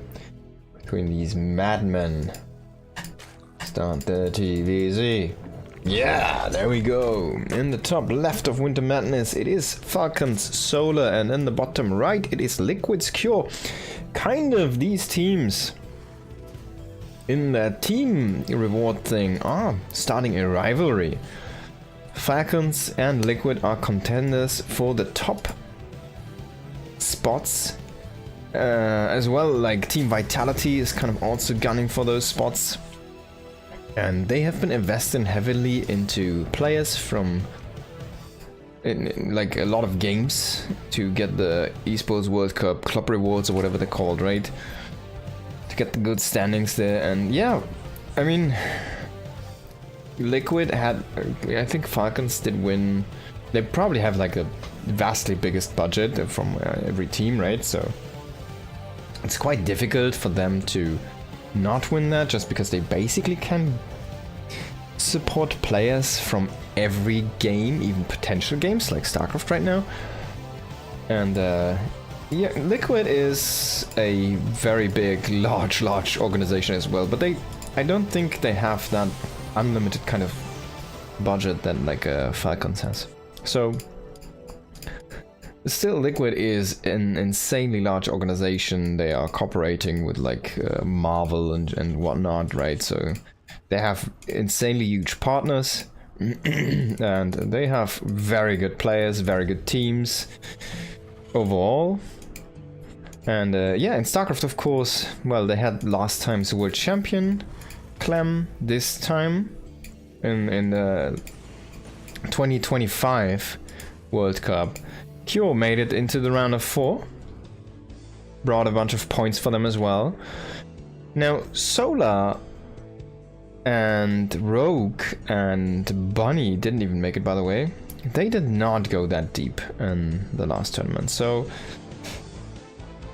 while the rivalry between the teams itself is kind of there in the club rewards, it's not that big yet in StarCraft for those. Oh, excuse me. It's not that big yet in StarCraft for those specifically, I want to say. But I kind of could see something, you know, emerge here in those kind of swords where we'll have Falcons against against Liquid, and have that keep on happening, you know. Team Liquid still, I want to say they have Skillers, they have Clem, and they have Cure. I think that's their 3 players, if I don't do this. And then now, like, we have a bunch of new teams emerging as well, right? I mean, Shopify Rebellion is still going strong, and then there's Streamer Zone right now, which is insanely active. And they're basically trying to fly their players into every kind of event they have. The only dude where I'm a little bit displeasant surprised so far is Parting. They have him on their roster and he's actively as a SC2 player there for them, but he didn't play any game, any event yet. We see SOS basically trot around the globe right now. We see Gerald for Streamer Zone going across the world. We just had them in Korea, right? Gerald, Yumi, a German Protoss player, then oh god, of course SOS was there, and who is the 4th? Nightmare. They picked up Nightmare as well. I think they have Parting on their roster, right? I'm not stupid. I need to check this after this map. But like Streamer Zone is kind of getting in there, starting to hang with the top dogs as well. They have some very, very potentially insanely good players. Like SOS is not the SOS who used to win the World Championships right now, but he's looking good. He's playing a bunch. He's starting to come back better, more and more, and starting to do better and better in these tournaments. Then Yumi is a strong player from Germany. He's not a Showtime yet, but he could potentially be one of those guys in the future. He's still growing as a player. Then Gerald, of course, who has been kind of on and off one of the top dogs in Protoss in Europe. And it's been kind of falling off a little bit again lately, but he's insanely active. He's grinding a lot of tournaments.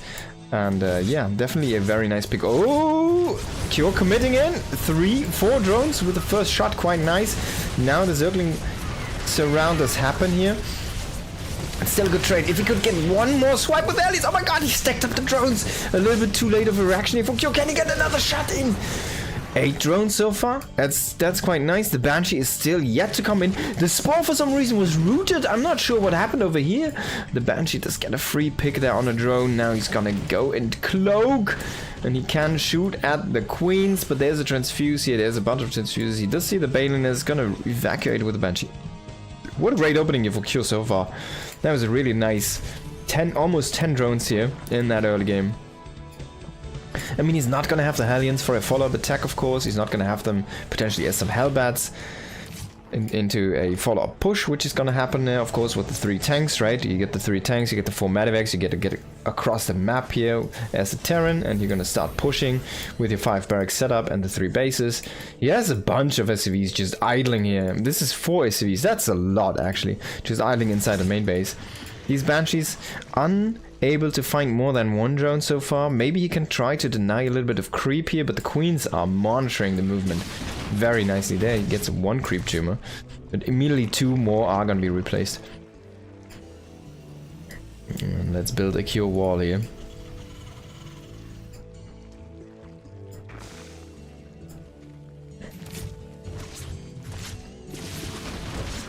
Finally, he gets a good angle here. He's gonna snipe 4 to 5 drones. Very nice for Cure. And he's gonna rotate out with the Banshee. He's gonna keep them alive, of course. That was quite cute here. Armory on the way.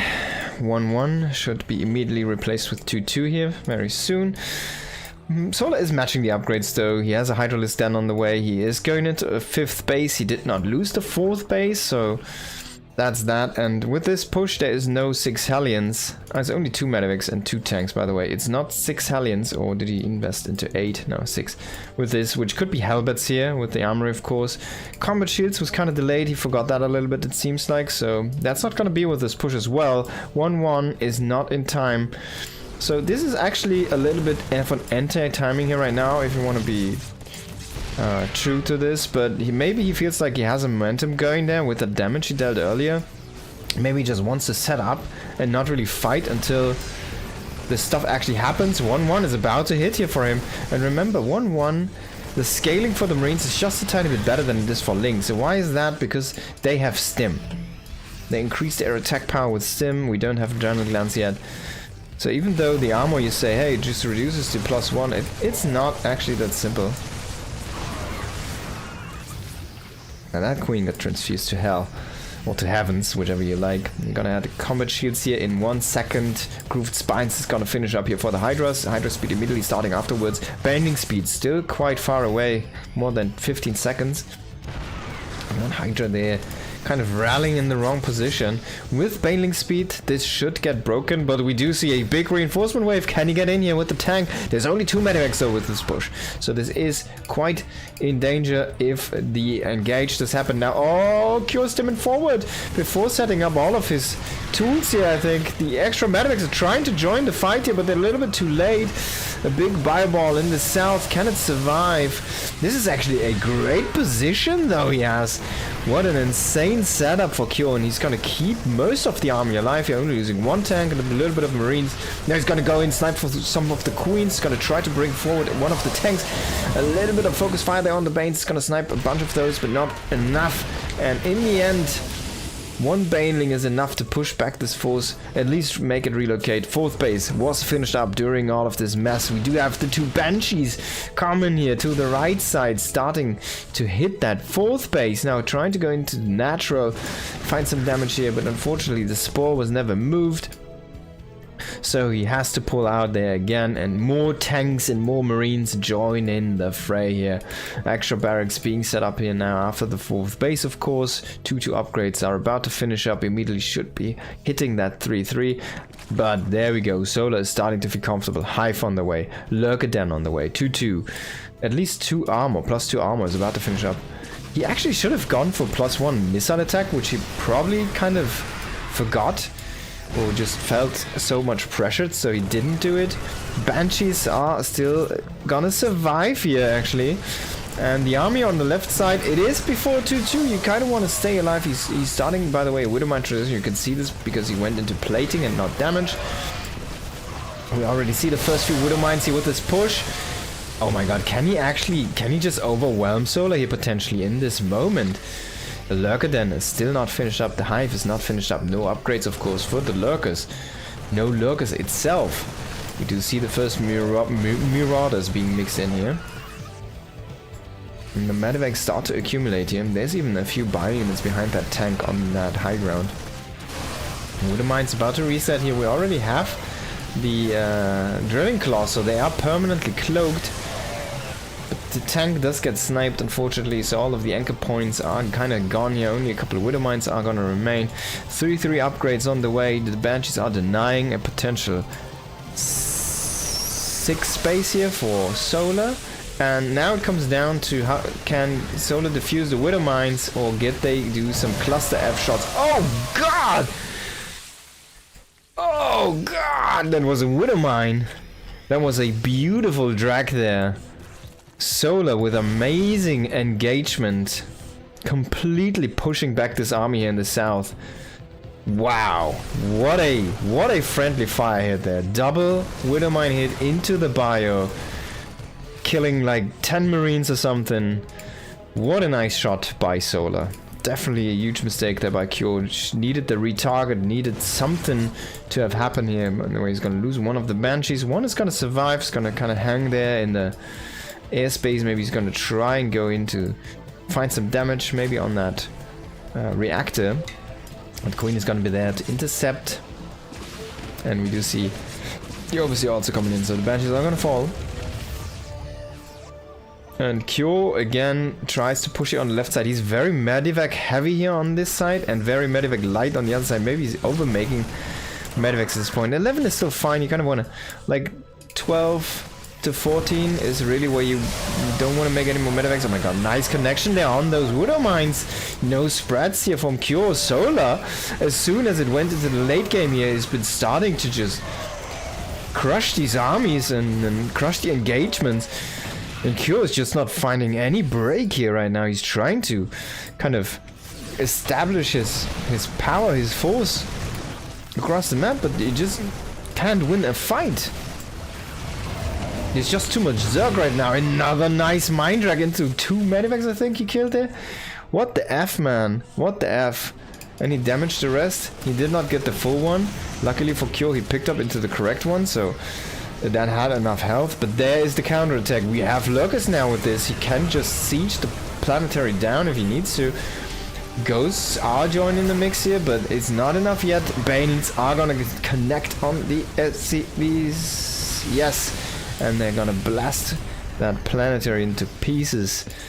There is another planetary, but he wasn't able to evacuate those SCVs.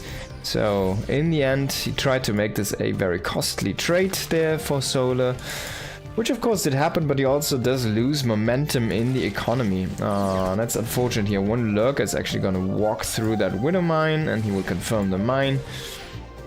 We're just going to pick off right now, of course. Yup, Marauder, what are you doing there? 3-3 of course did finish here already for Kyo, but it's about to finish up, plus 3 armor there for Solar as well.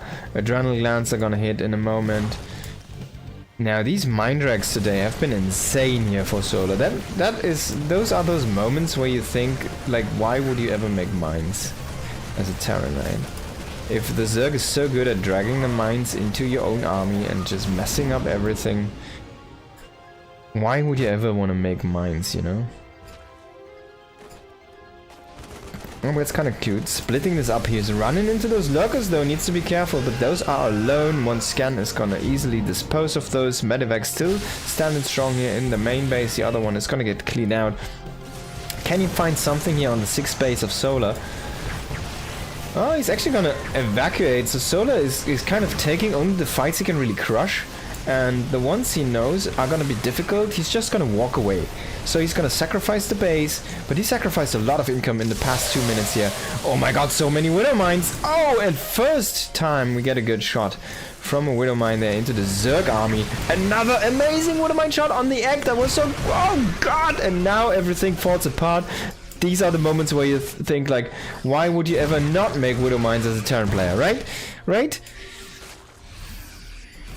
Damn, 17 kills, 7 kills, 3 kills, and there was one with like another 10 something plus kills. These Medivacs getting low here, Widowmines kind of splashing over everything, Liberators even inside their fire range of the AoE.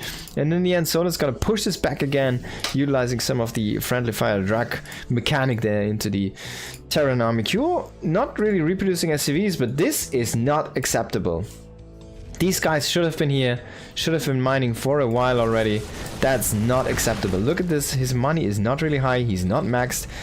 There's no excuse for this, or for these guys just sitting there. There's no excuse for that to happen. He's gonna add this command city right now, which is gonna be nice. He still has this Forcer, by the way, which has not been dealt yet with. And Liberator, mine setup here on the 5th base again from Solar. Medivac in the main was cleaned up. Can Solar clean this attack here? Or is this gonna be just a little bit too much? It might just be enough for Solar. Oh, the Baning disconnect. Remember, Banes do bonus damage now to Ghosts. That's what the light tag basically does here for those Ghosts. And yeah, while Solar in the later stages of the mid-game looked like he was crushing every engagement, in the end then Cure was just overpowering Solar a little bit too much there. Completely pulling him apart, hitting him from the left, from the right, and nothing against those Medivac drops really.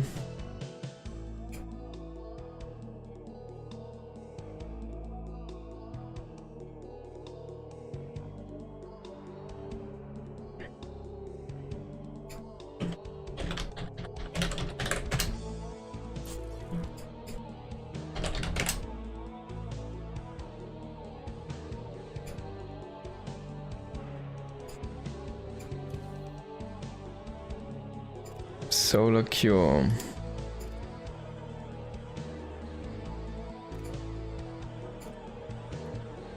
Next map.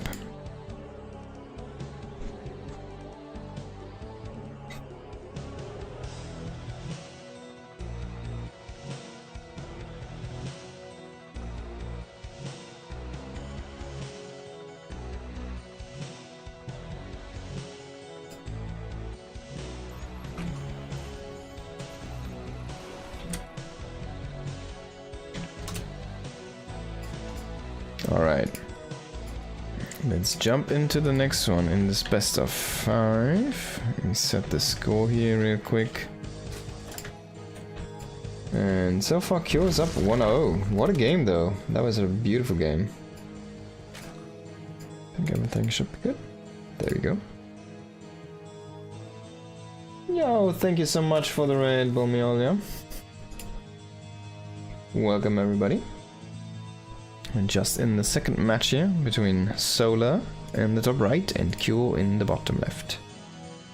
Cure looking very good. Solar actually had some insane mind drags into Cure's army. Friendly Fire was killing bunches of Marines and Medivacs. It was insane.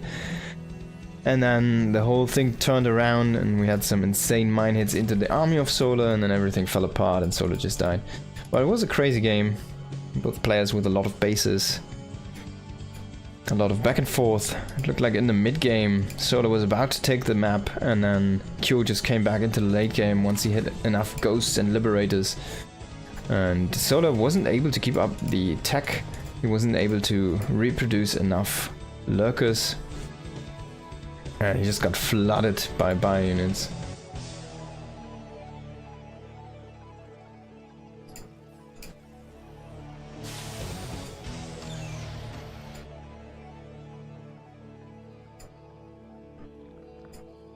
Now let's see what this map brings. Of course, Cure did have a very good opening in the last game.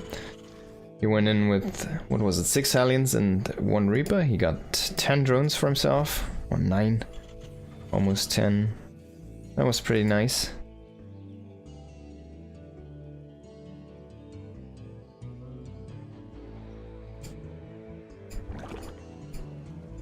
And he never was really losing that much economy himself. There was one moment where Solar just pushed across the map and then flattened Planetary, but I mean, Q was already on 5 bases, but he didn't really re-establish his bases after that fast enough, so had like a lot of idle miners and all that kind of stuff.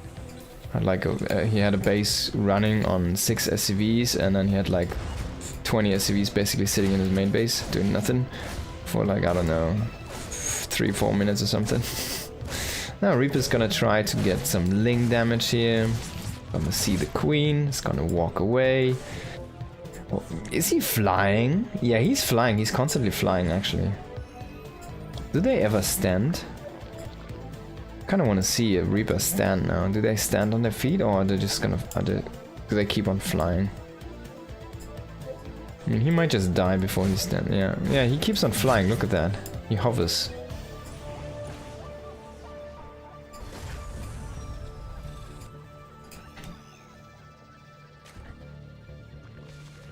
His feet never touch the ground. Even if he stands still, it just doesn't happen.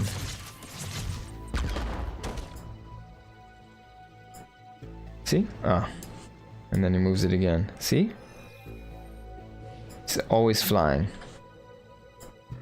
What a guy.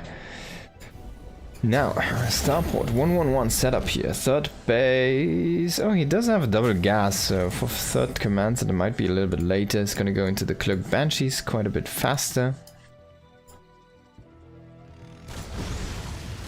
And 2 Hellions and 1 Reaper already trying to commit a little bit in here. There's the third CC.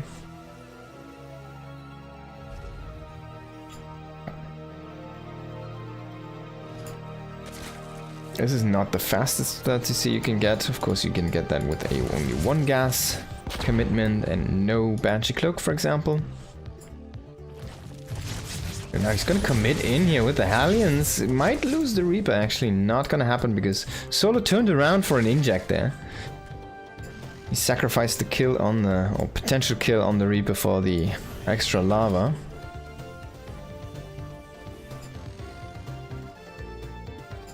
This is not from the RSL, by the way, guys. It's just the Logos file. I just still have it on. That's all. Now he's gonna try to push through here, but the Banelingness just coming in at the perfect clutch time. He is gonna deny the entry for now. Lynx are gonna deny the rest. Can he find another 9 drones here? 4 are falling so far here. 1 more shot could do the trick. Oh, 8 drones falling down. That should be enough for this force. And the Banshee coming in here. There's no Spore. Oh my god, if he goes into the third base, there's nothing. This is fully exposed. The main base as well. Solar forgetting the Spores. Oh god, the Banshee. It could just deal so much damage. There's no detection. The Overseer is just starting to morph right now. That Banshee has free reign. Come on. Q, you need to identify this. Hunt those drones. Don't care for the queens. I mean, they're gonna get transfused. There we go. There is the defenses. He was completely underestimating this mistake here from Solar. I can't believe it. And now everything's set up. He still gets a total of 12 drones. He is gonna be nice about the other 2 and just gonna damage those. Give them a nice pat on the back. Hello, I'm here, I'm a Banshee, I have 2 missiles. Do you want to see them from close? Yeah, there they are. Command center floating out into the third location here. He might have been a little bit delayed because he was microing heavily on the other front. 5 barracks, 1-1 upgrades, everything coming in here. Solar, he has the double evo. He has not started his second upgrade yet. There we go. He's going to go into the melee composition first. Baneling speed this time though, way faster before the actual upgrades do start. Now double Banshee coming in here for some more harassment. It's going to kill 3 drones and then he's going to walk away. Infestation Pit on the way here as well. So Solar's trying to do a quick transition out of this disastrous opening into maybe Infestus. Something we could see, like a couple of fungals to try and help with the drop defense, because he's gonna have no Hydras. He's gonna have nothing but queens as his anti-air. So to kill off these medevacs, you need to have something. If you can hold them in place, the queens are gonna have a fine day finishing those off, but... Or if you can just connect your Banes with the Marines, because there's a fungal which is not allow them to pick up into the medevacs, well then you're also gonna have a fine day, because then the medevacs can survive, doesn't care if you kill the army. Coming in here with a 2 tank and 2 medevac setup, but just not enough units, I think. Solar deciding to go for that extra baning speed, or faster baning speed, is definitely gonna benefit him here in this engagement. Now dropping behind the tanks, kind of cute there, actually using tanks as actual tanks in this fight. But the queens come over and are gonna shoot this away, they're gonna spread the creep here.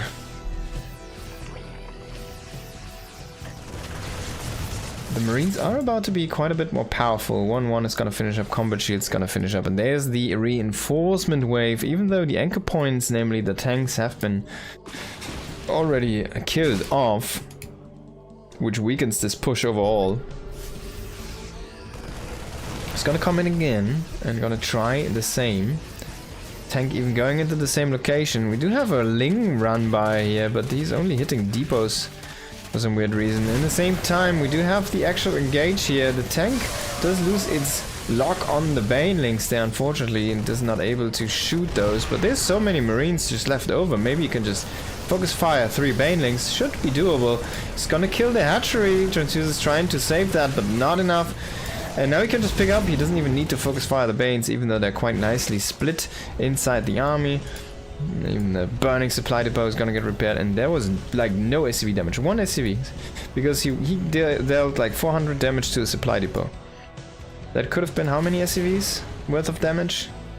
That's I don't know, 8 or something, maybe 7. He could have killed a bunch of SCVs, which he didn't. So I feel like there was a mistake there, a little bit poorly controlled on that counterattack. Kyo is gonna stim in, he's gonna snipe a queen, another one's gonna get transfused, nice clutch transfuse. 1 Marine with his buddy are gonna enjoy being corpses now here.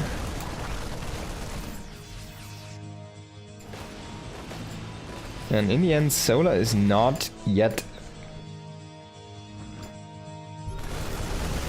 completely falling apart, but he's about to, it feels like. Like one more push into the correct direction here. He's gonna do the trick. If he can cancel this base again, or if he can kill this base, kill that is, then he should be able to win the game straight up. But Solar is going into Ultralisk. He's already completed his Ultralisk cabin. This is the fast Ultra build. He never really went into any infestors. He has Adrenal on the way, he has the +2 on the way, he has the Ultralisk chitinous plating on the way. It's not there yet, but he's gonna have 4 Ultras, maybe. This is only Marines here. The transition is quite late here from Cure, and even though the pacing and the kind of momentum really looks Cure favored, this should swing in a moment. The pendulum is about to hit hard. And it's about to hit Cure. Oh, if we lose this army as well, extremely hard. There are those Ultras. That was a nice mine hit there. Corporal mine is gonna die, of course. But yeah, Ultralisk is not yet completed with his upgrades. Only +2 armor there.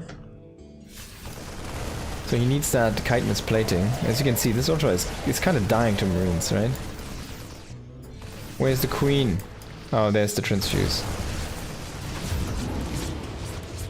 And there's the chitinous plating. Now he's at 6 armor. He was at 4, now he's at 6.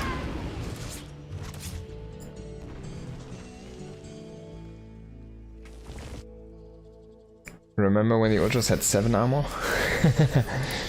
We can have a look at the 2-2 Marine that has 8 damage. If it's 7 armor, he deals 1 damage to a Ultra on 2-2. Now, the Ultras of course are gonna have 7 armor with 3 or 3 armor upgrade here. And he's gonna push in here. Can he overwhelm this army? Some nice Baneley connections. Widow Mines are just not gonna do the trick. He needs a heavy Marauder force or Ghosts or Liberators or anything. And we also do have a circling counterattack here right now, but that's basically just running into the reinforcements. So in the end, it's not really doing that big of a deal here. But as you can see, Adrenal is actually taking a toll on those workers. Now this Ultralisk, it should not really... I mean, he can basically defend this by himself. He's getting 2 damage per shot from a Marine. Oh, I'm splitting away. Only one Ultra here is gonna go in with this fight. And he's actually gonna turn away because he sees the armies there, so he's gonna decide to rotate away. Creep has not really been a focus here for Solar for quite a while. As you can see, he's just starting to respread now in the south, but he needs to desperately hold this fight here. And coming from all sides is gonna be nice, but there's nothing that can deal with the Liberators. A new reinforcement wave coming in here, and the Liberator transition might have been just in a perfect time for Cure, who also has a bunch of Marauders now joining the field. Makes him very beefy against Banes. That Fungal doesn't really do anything. He wanted to Fungal the Marines, he Fungaled some Marauders. That's not gonna help. And Solar started to fall apart here. His Ultra defense is not as Ultra anymore. And there we go. Cure is gonna take the second map just like that. Just when you think Solar is about to swing the momentum very heavily, Cure is just ready to, and just able to buy enough time to kind of make enough happen for his army and transition into the next step and be able to kind of recoup from that. And then in the end win the fights.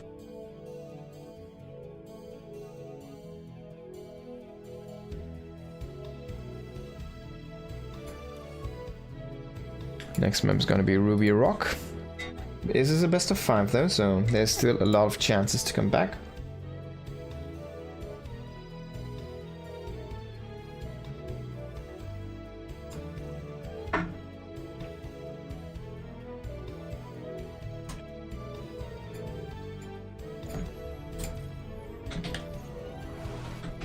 But it's not looking good for Solar.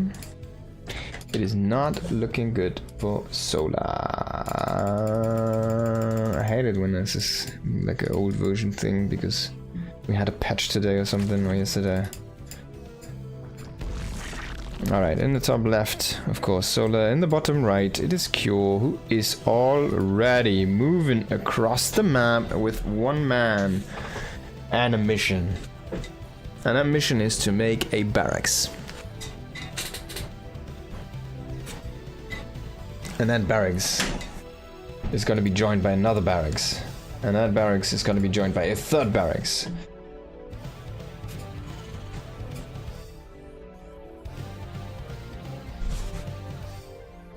So 3 barracks, Marine. Interesting placement. We see something being queued down there. Maybe this Overlord. Where is his spot? Okay, he's quite a far way off, but this is very far away. I mean, it's closer than his main base to Solar, but this is like such a walk. Look at that.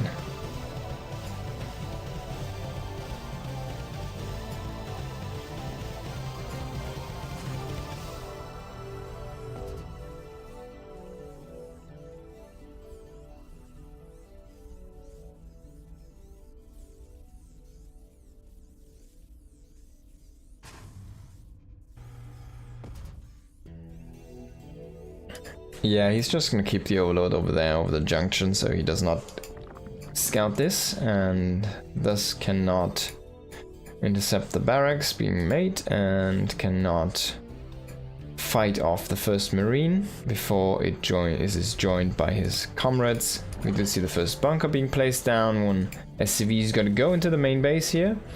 And Solar is just sacrificing the base, it seems. For now, he's just letting it sit there. He's making a Roach Warren. He's like, alright. Alright, we don't need to, you know, do this right now. We can do this differently.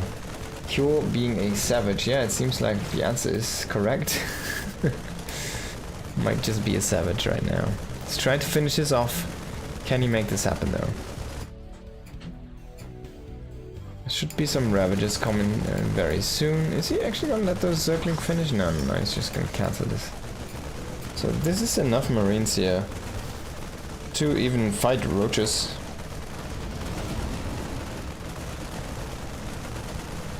And he will kill off the hatchery. no damage on the bunkers. Trying to go for damage on the SCVs. He does get one hit in, by the way.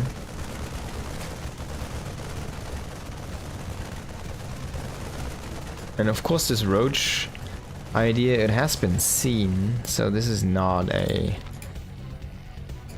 mystery here. He's actually making drones. Is he gonna inject? He made a creep tumor. What is he gonna do here? So he will break out with the Ravagers and then just retake the base? I don't think so. He's making speed right now. I think he wants to just break this open and go across the map and kill him. Can he do so though? We do see Marauders, we do see concussive shells. That is kind of a counter.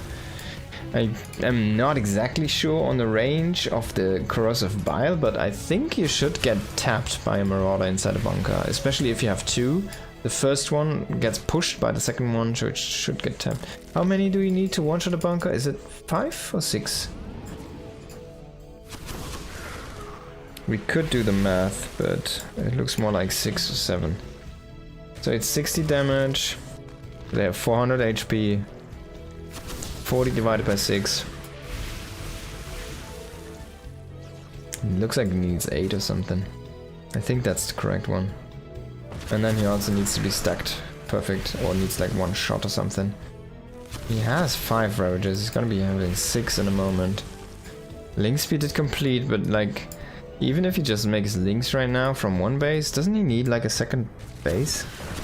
Kyo is kind of committing to this containment, and like I could see a Nidus on one base.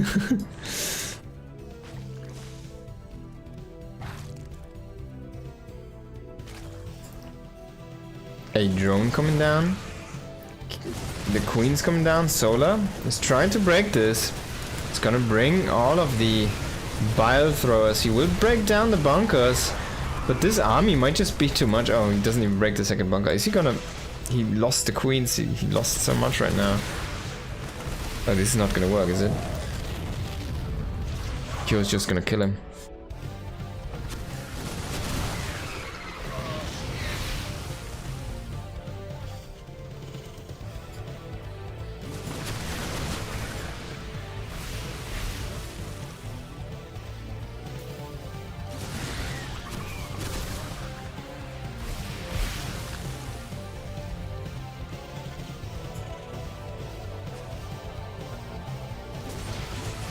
Oh boy, man. Kyo is so heavily invested into this as an all-in, basically.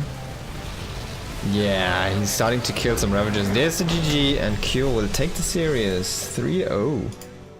Wow. Not what I expected.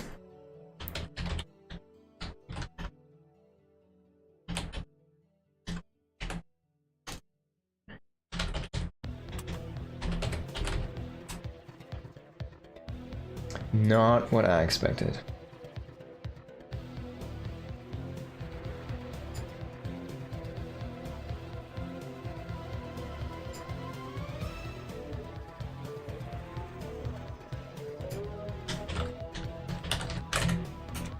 What a beast.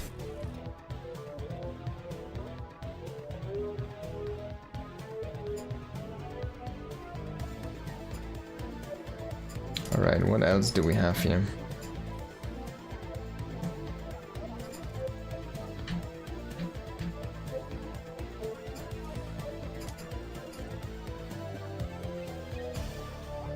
Let's see some Clem games, why not?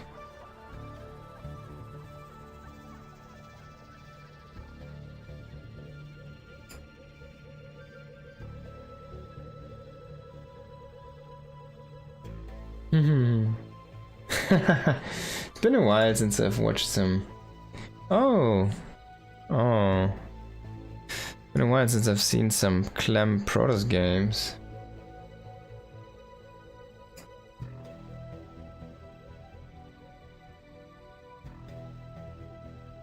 But I don't have the full set here, unfortunately, so...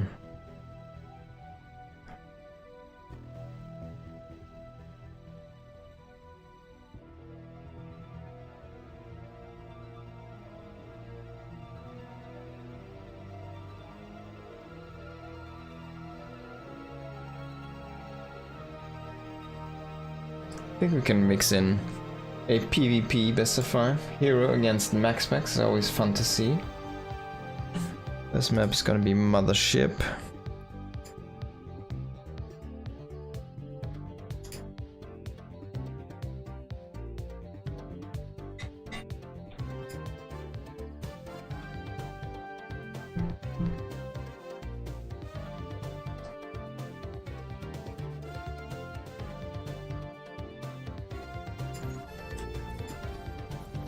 Okay, it's best of 5.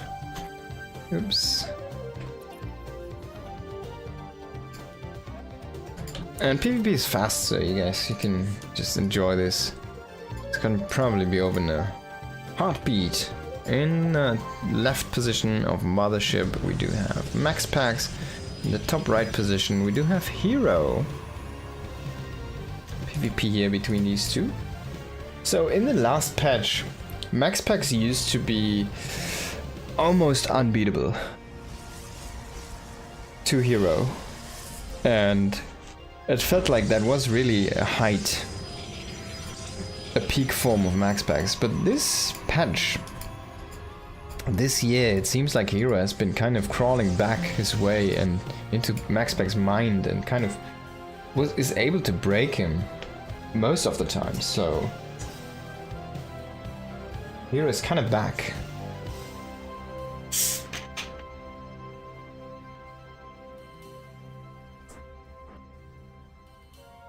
Three-player map, of course. This kind of should favor MaxPax if he does get scouted later, but he himself does scout late. Unfortunately, Hero is gonna get the fast scout, it seems. Going here to the left. Oh no, he's gonna proxy something in the middle. Okay, so what would you do? Why do you say proxy on a three-player map? Well, where you put it, you put it in between. You either go to the left where your enemy is, or you go to the right where your enemy might be. And it's kind of the same distance, it's not a big difference. So he just happens to be a little bit lucky. He doesn't know, of course, where his opponent is, but he happens to be a bit lucky that this is the location that MaxPax is in. And yeah, MaxPax is going for his, of course, standard one gate expand into the Stargate. But he's gonna have a difficult time, I think. There's gonna be a robo, right? Yeah, there it is. Of course, usually you say, hey, you Stargate against a robo. That kind of sounds good on paper, doesn't it? You can just lift the Immortals, they don't do anything. You can kind of kill the, what is it, Warp Prism. You can make Void Rays, which, well, robo units can't shoot at.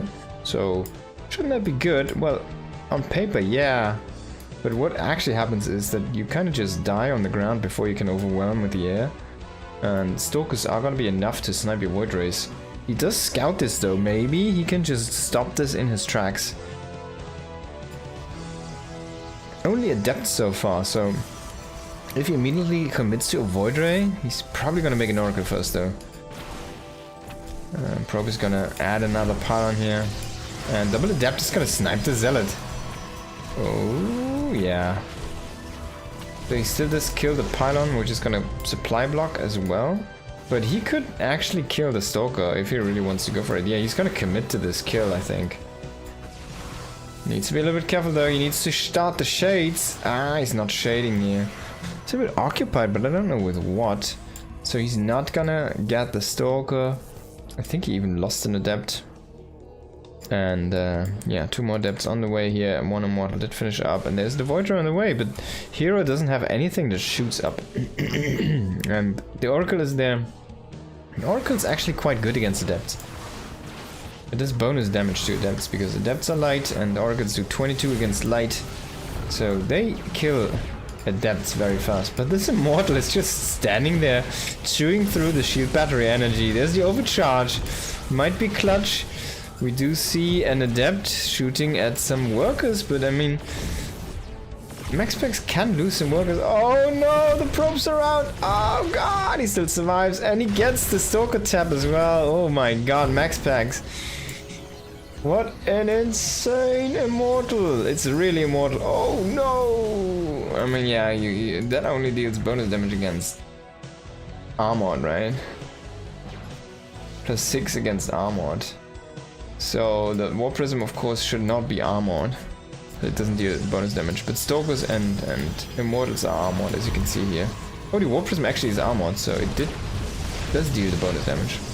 I'm not sure why I turned it off. Maybe you really wanted to chase, but there's the Stalker Warpin. So Hero kind of making this work, despite that this shouldn't. There's the Oracle. It can just turn on and kill units. There's no shield battery done yet, so he's gonna kill 5-6 probes here before the shield battery gets done. 2 Voyagers already ready here and in play.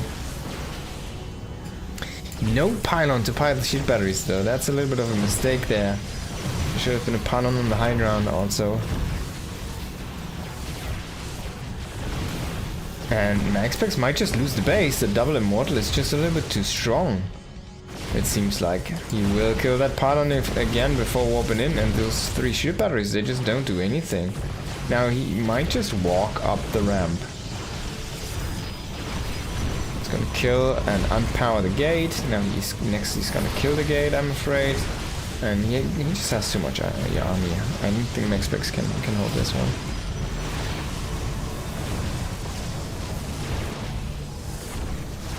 Yeah, now the whole army is on top of the base, or on top of the ramp here. And yeah, the Oracle, I mean, it's cool, it has 8 kills, but it just didn't do enough. The Void Rays also didn't do enough. Now they're gonna get focused down here by the Stalkers. They still have a shield battery, which is helping to heal them, and there's the other one. He did not kill the base down there, so that's why MaxPax is still fighting on. He knows if he can ever kill that army, he might still have a chance to come back, but unfortunately he does not kill the army, so also no chance to come back.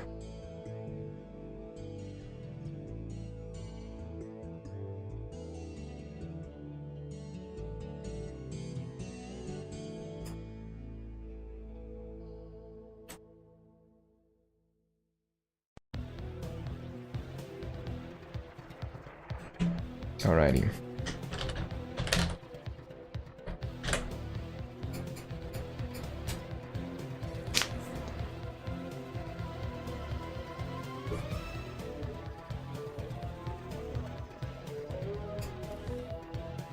Next map is gonna be Celestial Enclave. Okay, that kind of screams MaxPax, right? MaxPax style should be good here, but Hero could always proxy in the back door, for example.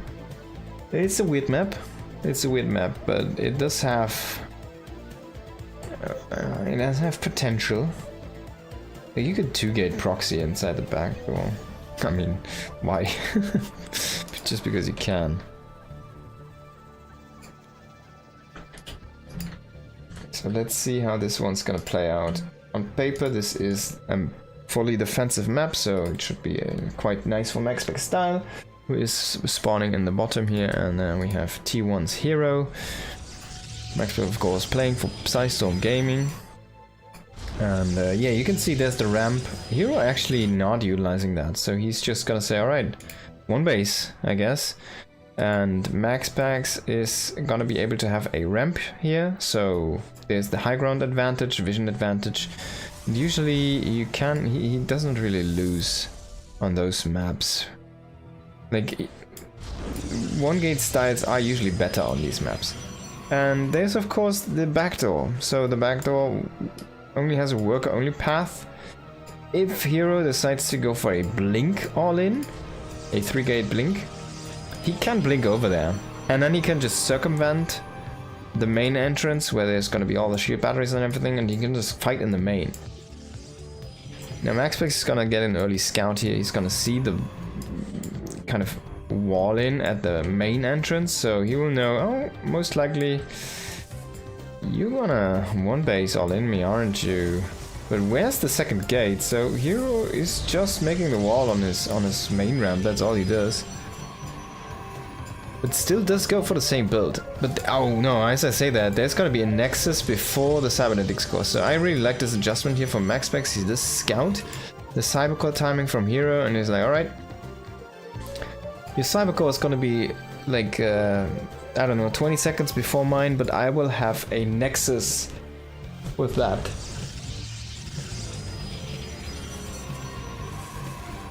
So Hero tries to throw down a pylon over here to get that entrance, to keep that one open, but yeah, he's making a Zealot and a Adept. He doesn't have 2 gates, so I'm not a big fan of that move. I'm not really sure what his plan is here. He doesn't really have any production facility. What is he doing? Like, he's making just shield batteries, he's making a Stargate here, and then he gets blocked by shield batteries from MaxPax, tries to go out with his probe, but he did cancel the wrong shield battery, so he can't move in. He needs to... Oh yeah, that was remade by MaxPax, by the way. So he actually can't... It's a full wall. This is the worst. This is the worst of PvP. And Hero is making 2 Stargates. Now, is he going to cancel the one in the front? I think yes. Yeah, he's gonna cancel that. Okay, this is not gonna work. Yeah, Hero, you're quite dead, man. He's trying to go into a Phoenix War without the... Just GG already, you know. Just take GG. I mean, he's trying to go into a Phoenix War without the second base and the extra gases. Now going into a Nexus. Well, MaxPax is already gonna have the Oracle across the map. There's gonna be Adepts now coming in. He can't even take that base. He should have gone for the backdoor base.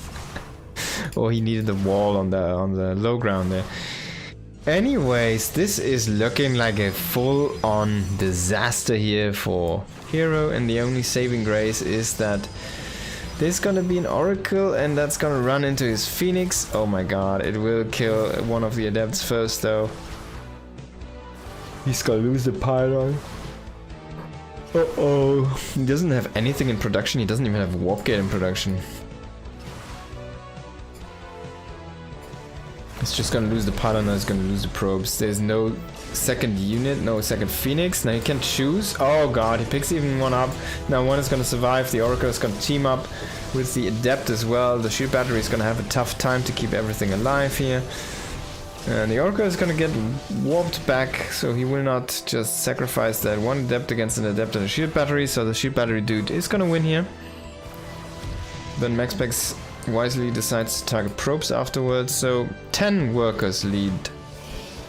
10 workers in the lead.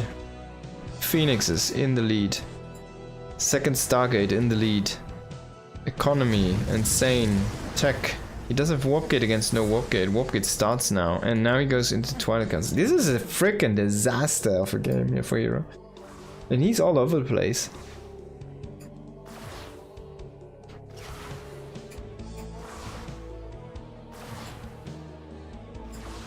No, actually, he should have gone, I guess, and tried to snipe. I mean, it didn't really matter. But his idea was like, maybe he can have enough Phoenixes fast enough across the map to still use his shield batteries and overpower the Phoenix from MaxPax. Right? That's the idea, I guess, he might have had. But now he's going into Twilight, and an Oracle comes across. He, of course, did not make a shield battery. He still has a bunch of Phoenix, and he's still making Phoenix. The Oracle dies. What did it see, though? Okay, so it saw the Twilight, but it saw also the Twilight not upgrading, so that's kind of a hint to Dark Templars. He should... Yeah, he's already making a Robo here. As soon as you see the Twilight, you're like, alright, I need to make a Robo, right? So it's pretty straightforward. And he's gonna catch up in the Phoenix count. He's already caught up right now. He's gonna overtake here in just a moment. No more Phoenixes coming in for Hero, and he's already down the first one. Finally, MaxPax is gonna clean up everything, and Hero tries to be sneaky with the worker only path and try to get a fast warping point for his DTs into the main base, and I guess that's gonna be his last hurrah, because there's gonna be an observer being chrono boosted out from that robo facility in a second. And they build faster now, so 18 seconds in total. The Phoenix are just chilling over here. And there's your DTs. They're just gonna walk into the observer, and then they're gonna get lifted, and that's gonna be the moment of GG. Maybe. Oh, he tries to make an Archon. Now he goes in with the Phoenix. Can he equalize the worker count? Oh my god, this is really not working out for Hero. There's even the third base here for MaxPax. He's just gonna run away with the Phoenix because it's all he has. GG's finally gonna be called here. After several layers of failed attempts to kill MaxPax. There was so many layers of fails in this game. It's quite impressive, to be honest. But yeah, in the end, MaxPax does prevail. So we're gonna all tied up here in this series, 1-1. What a crazy game! What a crazy game!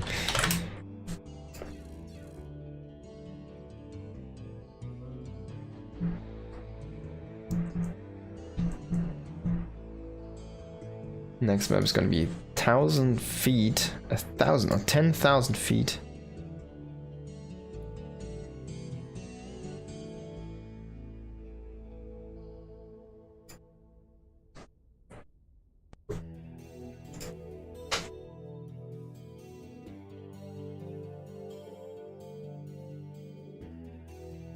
Ponyo.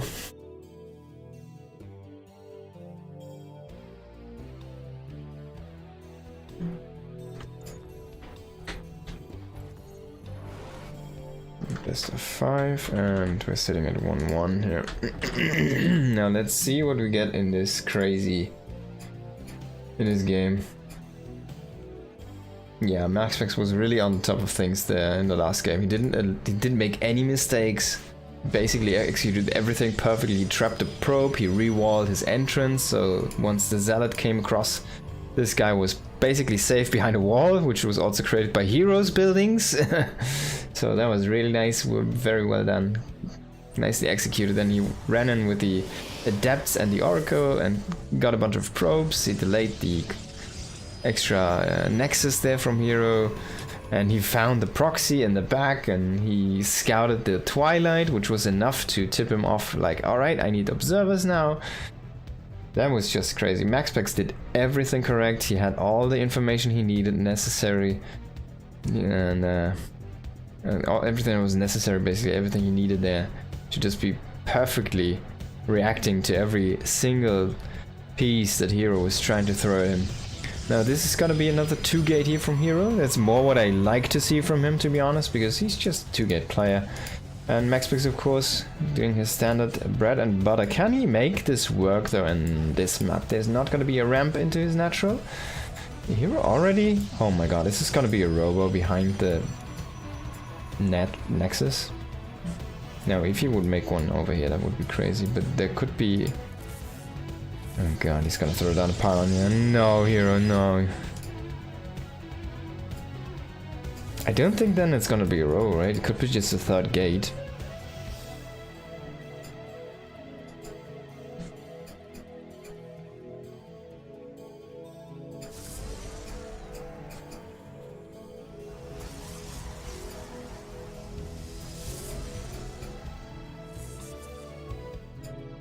Gonna make double Stalker. That also says no robo to me. I'm gonna see a gateway here. Yeah, there it is.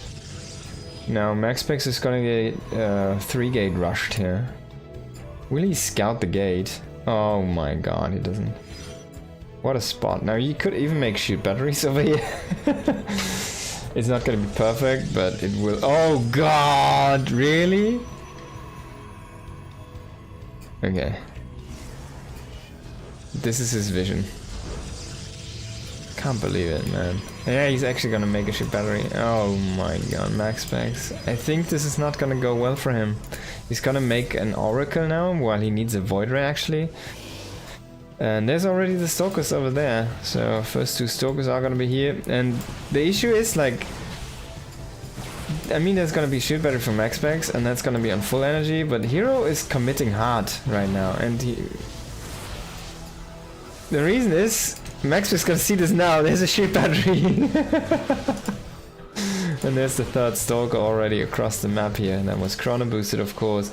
Now MaxPax has to walk into his main base, gonna try to fight with the Oracle, but Oracle still take bonus damage from Stalkers now. The shoot battery is out of range, there's a sentry, which is gonna finish off the Oracle. The Zealot is gonna die as well here. 2 Stalkers against 2. The sentry here. Oh my god, he force fields 1 out. No way. And this gate is gonna finish up here in a moment. Warp gate is gonna finish up in a moment. GG is gonna be called. Hero with a super fast win. 3 minutes and 42 seconds it took him to take down MaxPax with a proxy inside the natural base.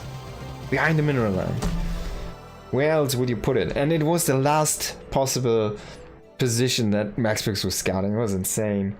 That was so cutthroat tight on the vision there. Peak Protoss, yeah, peak Protoss, peak PvP. Absolutely, that's what we love to see. Back in Wings of Liberty. I mean, he had an Oracle, so. And 2 batteries. The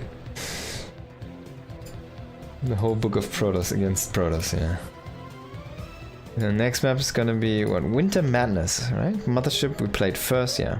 Winter Madness. Okay. Let's see if we get another 3-minute 40 game. Or if this is gonna be a little bit longer.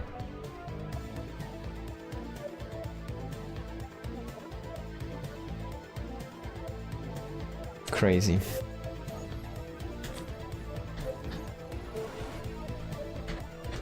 If Hero wins this, he's just gonna be done. He's gonna win the series. MaxPax needs 2 to come back here. Can he make it happen on Winter Madness? And yeah, well, Hero has been looking fine on the execution. Even though sometimes, and honestly, like, his ideas are crazy good though so far.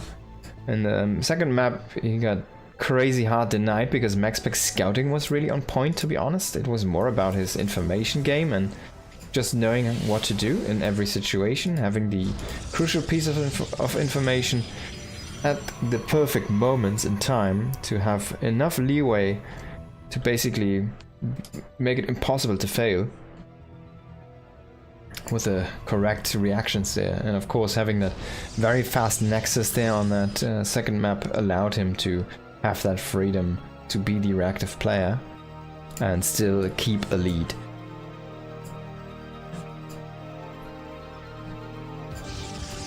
Now that's weird already here, Hero. No wall. He's still making 2 gates, but not at a wall, not at his entrance. And this probe, I mean, MaxPax saw the probe, so he knows it's coming, but he doesn't know where it went.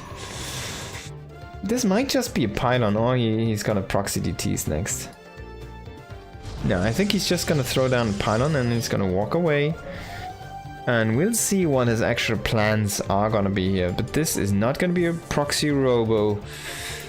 And it's not gonna be a proxy gate in the natural. Maybe he just put the fear of God into MaxPax already, but I don't think so. Now he's kind of readjusting the angle and coming again from his base to scout MaxPax. But MaxPax saw the probe already. What is he doing? I feel this doesn't make any sense from Hero. Now Stargate, of course, from MaxPax here.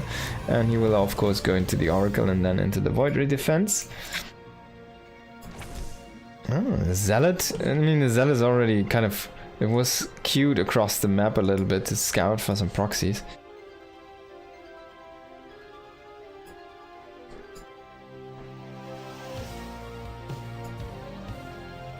What is Hero gonna do? He's just gonna throw down a Nexus. Okay. Maybe we go into a little bit of a longer game. Just like, alright, 2 Stalkers Nexus, let's go. MaxPax still desperately scouting for a proxy and already committing into the shield battery. His Nexus is a little bit faster, but not that much faster, so Hero can just play a macro game from this. MaxPax is gonna scout the Nexus though, which is gonna be nice for him. That's again a very good piece of information here. If he can see the Stargate, that would be amazing, but he will be not denied. There he goes. Now, do we see a cancel? Okay, so he will make Phoenix now, and then there's gonna be Blink Stalkers. But the Oracle should see that, so he should stop at like 3 Phoenix. It's still gonna be an issue because there's gonna be a timing window.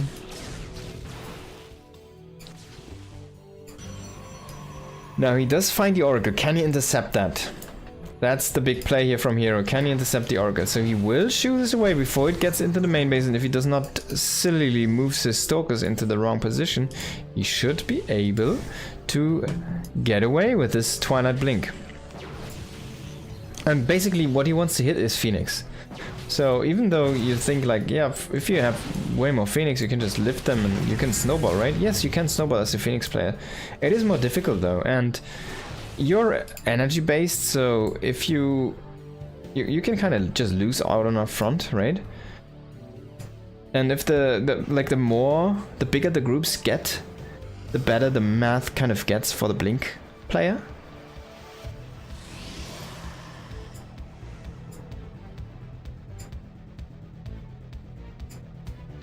Yeah, but I mean, MaxPlex should know this already. He's gonna go in for his scout. Do you see them? Yeah, he sees the Twilight as well. But he saw so many Stalkers, so he only made two Phoenix, I wanted to say 3 Phoenix.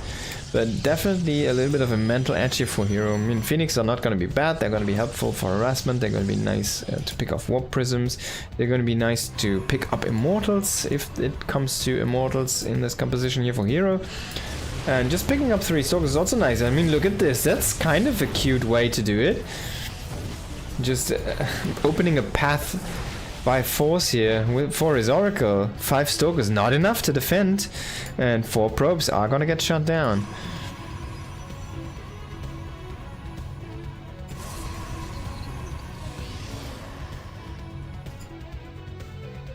Twilight on the way here from MaxPlex, and he's also gonna throw down more and more gateways. But Hero's already pushing across the map. The army supply is quite in the favor of our blue Protoss player here, and 12 Stalkers to 2, that might just be a little bit too much. The Phoenixes, they just depleted all of the energy to kill a couple of probes, thinking Hero is gonna play a longer game, but no, Hero was just waiting for 12 Stalkers to walk across the map with Blink and a Guardian Shield. And now he's just gonna kill MaxPlex. Because, I mean, look at that. 1 lift, 1 Immortal is done, but 1 Immortal is not enough if you only have 1 lift to try and combat the Stalkers with your 3 Phoenixes, which was a big investment in the early game. And of course, no Oracle means no Stasis Trap. So a lot of tools missing here in the arsenal for MaxPlex. Imagine if those 3 Phoenixes would have been 3 Voidways. The defense looks completely different. But as of is, Hero does take the W. He is gonna, well, just slice MaxPlex into 2 halves like the Zealots do with the Marines.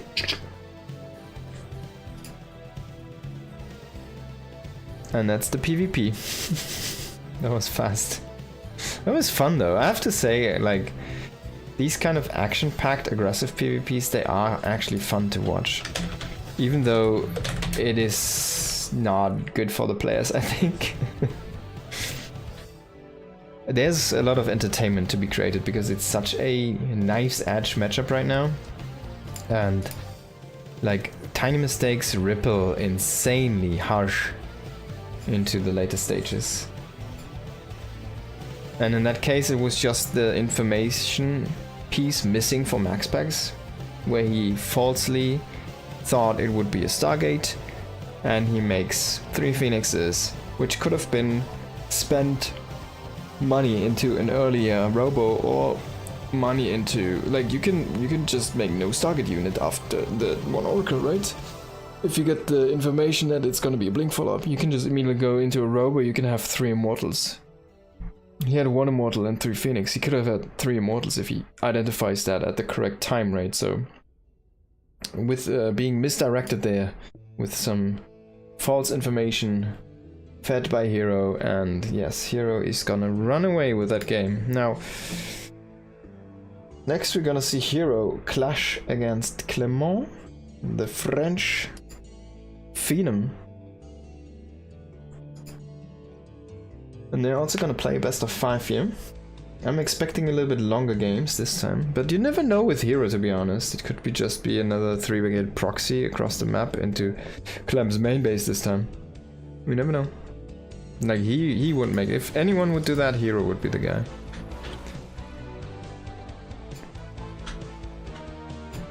Alright, so let's see how this is gonna work out. We are on 10,000 feet. And in the bottom right we do have Liquid's Clem, and on the top left it is Hero playing for Team 1.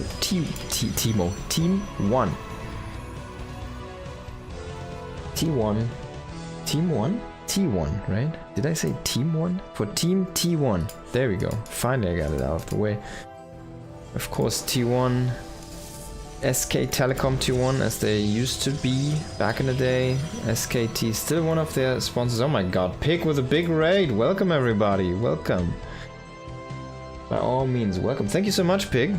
Hope you had a good stream. And yeah, welcome everybody and enjoy some games here. Right now we're just freshly starting a best of 5 between Hero and Clem. We just finished a series between Hero and MaxPax where Hero kind of just, well, he bopped MaxPax a little bit. It looked kind of silly, but it was a fun series. PvP is really crazy right now. And yeah, let's see if this craziness also translates into this game here, into this matchup for Hero. Yeah, I was just talking about Hero's team, right? T1. He's playing for SK Telecom 1. SKT1. I think they are still their main sponsor or one of the big sponsors, but they have so many sponsors at this time that they kind of rebranded back to their old identity, T1. Oh, he's gonna recall the probe. I like that choice. He's not gonna waste that one. And the Reaper is gonna go across the map here. He's gonna find an empty Nexus and 2 Adepts. Oh, only 1 Adept, I guess.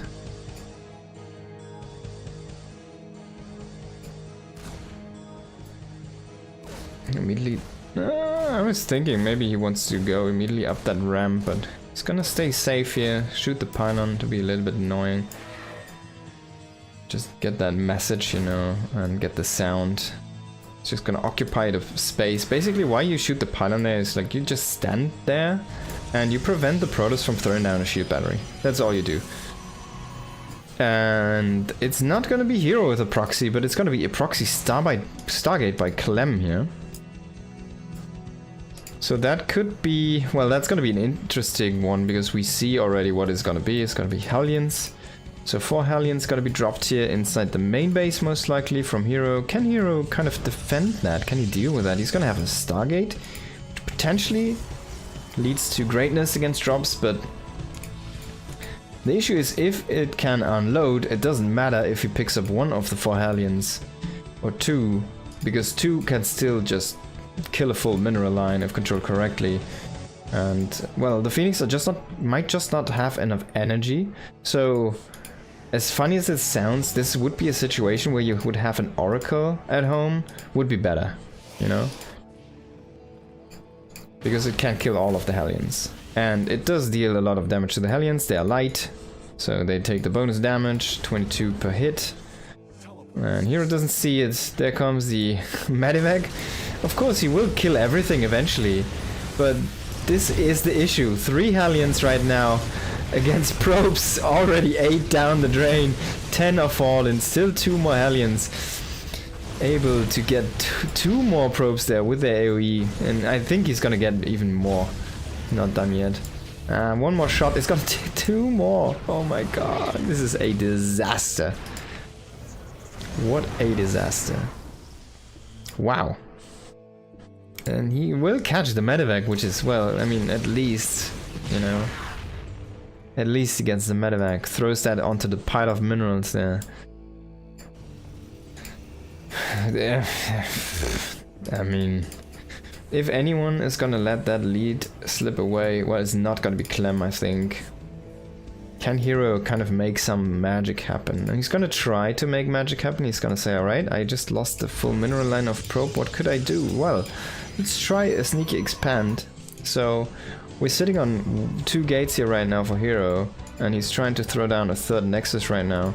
He has 4 Phoenixes, but that's basically all of his tech. He does not have a Twilight, he doesn't have Blink, he doesn't have Charge, he does not have Colossi, he has no AoE, so He kind of needs to kill this army since he's going into the Twilight. Pretty sure we're gonna go charge here. He needs to kill this army with an overwhelming amount of charge loss, but he's actually going into a fortress where so he's trying to kind of hope that Clem just sits back home and macros up for a while and he can get everything he needs, like maybe even going for +1 armor in this specific case first here. Trying to get his army as beefy as he can. Did he just lose 2 phoenixes? Oh, come on. Oh, come on, hero. So now Clem can just go across the map. He's gonna have 2 medivacs reinforcing this push. Of course, he does not have one right now, but he's even a couple cyclones, gets another lock on. It's gonna eat a little bit of damage there on that phoenix. And yeah, hero, he did not, the issue is like he went for charge, he has 3 gates, but 3 gates is just not enough infrastructure. And he's panicking, he's just making units. Clem he fake pushed him. So having like, instead of 2 Zealots right now, having 1 extra gate might have been a little bit of a better choice. Maybe Cronus on probes. You know, every tiny bit he can get. Now he's adding extra gates. And now he sees the army again, because he thought like, alright, he went back. So he made the shield battery too early, he made the zealots too early. And now the extra gateways, he could have had those already, like 2 more. He could have been warping in more and more units, but, well, he's trying to push this back right now. Let's see how the actual fight is gonna go. But there is no, like the forge investment didn't pay off yet, so there's no upgrades done here, but +1 is already done for Clem. So quite a little bit of extra firepower. And here is trying to circumvent that with that sentry guardian shield, but there's only 1 sentry left, only 1 guardian shield. And I think Clem might just snipe that one. He's not gonna go for the sniper right now, but it doesn't even need to. He has enough Widow Mines to just splash those zealots to nothingness. Phoenix is already depleted here. No AoE, no fun. Protos are...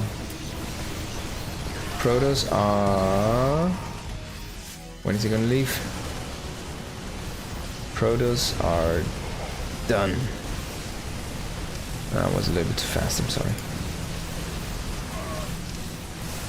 Protos are done, there we go. What a game. Well, Clem, with that drop, really paid dividends, and he happened to run into the perfect... Like, if a hero catches the medevac before it comes into the base, of course, right? He has a good shot at just shooting that down before it deals any damage. But in this specific case, you really do not want phoenixes. Kind of. You want to have everything else, but not really phoenixes.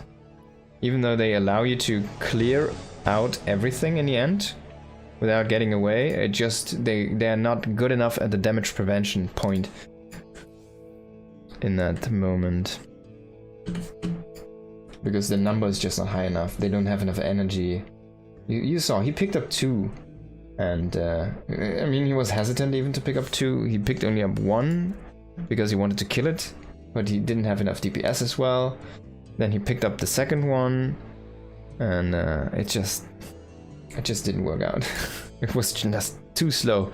In the meantime, already Hellions killed 6 to 8 drones or probes or whatever. So that's already enough damage for 4 Hellions. And then he went up to 14. That's a full mineral line, right? So what are you gonna do? It's basically half of your economy.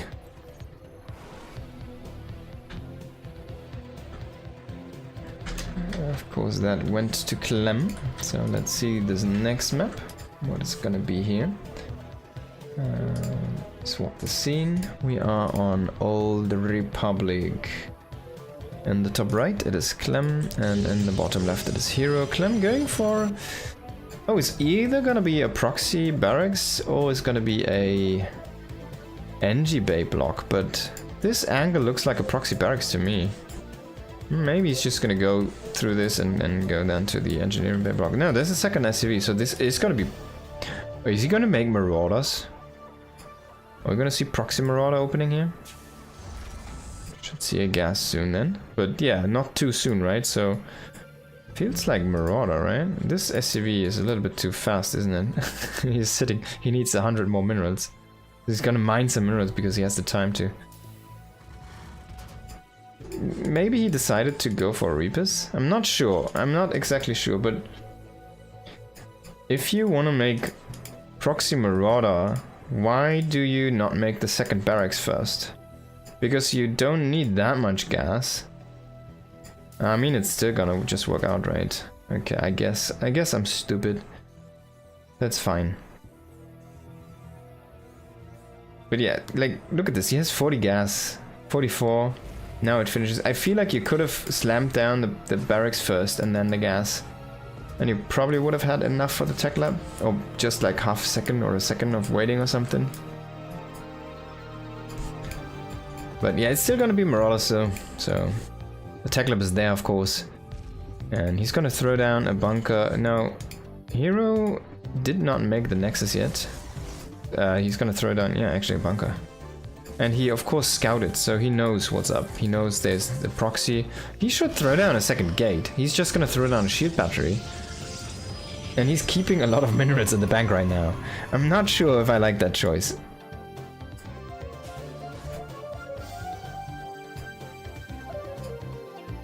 Oh, is he gonna throw down the frickin' hidden nexus somewhere? Is there a gold base? No, there's no gold base. But there's a rich Vespine guy, so he's gonna throw down a nexus. Come on, dude. He has 500 minerals. Oh, there we go. And then he decides, maybe I still need 2 gates. After he sees the bunker. And now he sees the proxy. Oh, Clem is already moving away from this. Wow. Because there's no base to kill. And he didn't even go for concussive shells. I'm not sure if I like that one. Like, concussive should be something that is very helpful. Oh, he's gonna start stim from this one. It's also going to be helpful in just keeping control of the bottom of the ramp. Now he forced Hero into a 1-base play. And there's the 3rd base as the Nexus. Okay, this game is going so weird already. So we have a Proxy Marauder with no concussive shells. Because it didn't find a base to attack. Now there's a bunker with no concussive shells. And you can kind of kite against this, right? You can heal up and do the same. And heal up and do the same. And that's what he's gonna do, because there's no commitment to this. He can't run past. He doesn't want to take the damage. Okay. And what is Clem doing? He's floating back one of the barracks. He has one still across the map. He's not making anything in that tech lab right now. And if he wants to play bio, it would be nice to have already stim started, right? Now, see, Hero should not lose any units. Because he didn't get concussive. I feel like this is a big waste from Clem. If he had concussive, he could have gotten a couple units here. Or at least make this a little bit... last a little bit longer. But yeah, now he just loses this. Like, at that point you might just evacuate those Marauders when you pull back every other unit, right? Because... like, you can't do anything with them, as you saw on the bottom of the ramp because of the missing concussive. Does anyone want to see Hero Clem reverse race? I don't think Hero's Tyrant is good enough. I don't think I want to see that.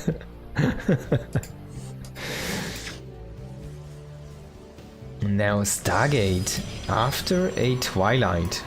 He's going into charge, he's going into the forge. What is he gonna do with the Stargate? I mean, most likely an Oracle, right? But, like, what? Oh no, wait. He's gonna go into a mothership? Is he gonna mothership recall into the main? Because he already has a bunch of units, he just needs to get inside? Is that the plan, Hero? Let's see. It's a crazy idea for now, but it could happen. Technically he has the pieces in place. He's gonna have +1, he's gonna have charge, just a bunch of charge slots, and he's gonna throw down a fleet beacon now. Now see him throw that down.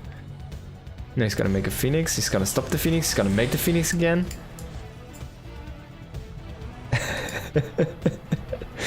So he's not gonna throw down a fleet beacon. Oh, come on. You're not SOS, I'm sorry. That would have been the pinnacle of Protoss Oh, what is it called? Decadency. No, just some extra gates, another Nexus, and like the weirdest choice. He's going into Phoenix. Yeah, okay, so he can catch drops, right? So he's gonna shut down every drop play. So basically, I don't hate this from a theory craft point, right? But it also makes it so that Hero's attacks are gonna be quite a bit weaker. He might be able to lift tanks, for example, or Vikings, as weird as that sounds, but lifting Vikings is actually really good if you have a Stalker-based army. And yeah, maybe he's just gonna break Clem right now with just the charge lots. He doesn't even have +1, he doesn't even wait for +1, he's just gonna go in. He's gonna see, oh, there's bunkers, there's 2 tanks. You actually have way more than I thought, is his actual, you know, voice in his mind right now. And then we see a Marine scouting this base, just walking. He's eventually gonna find the Phoenix, which is just at home. Oh, he's not gonna intercept this Marine? Oh god, thank god. No, Clem is not greedy. He goes into the main, he sees the Phoenix. Oh man, hero.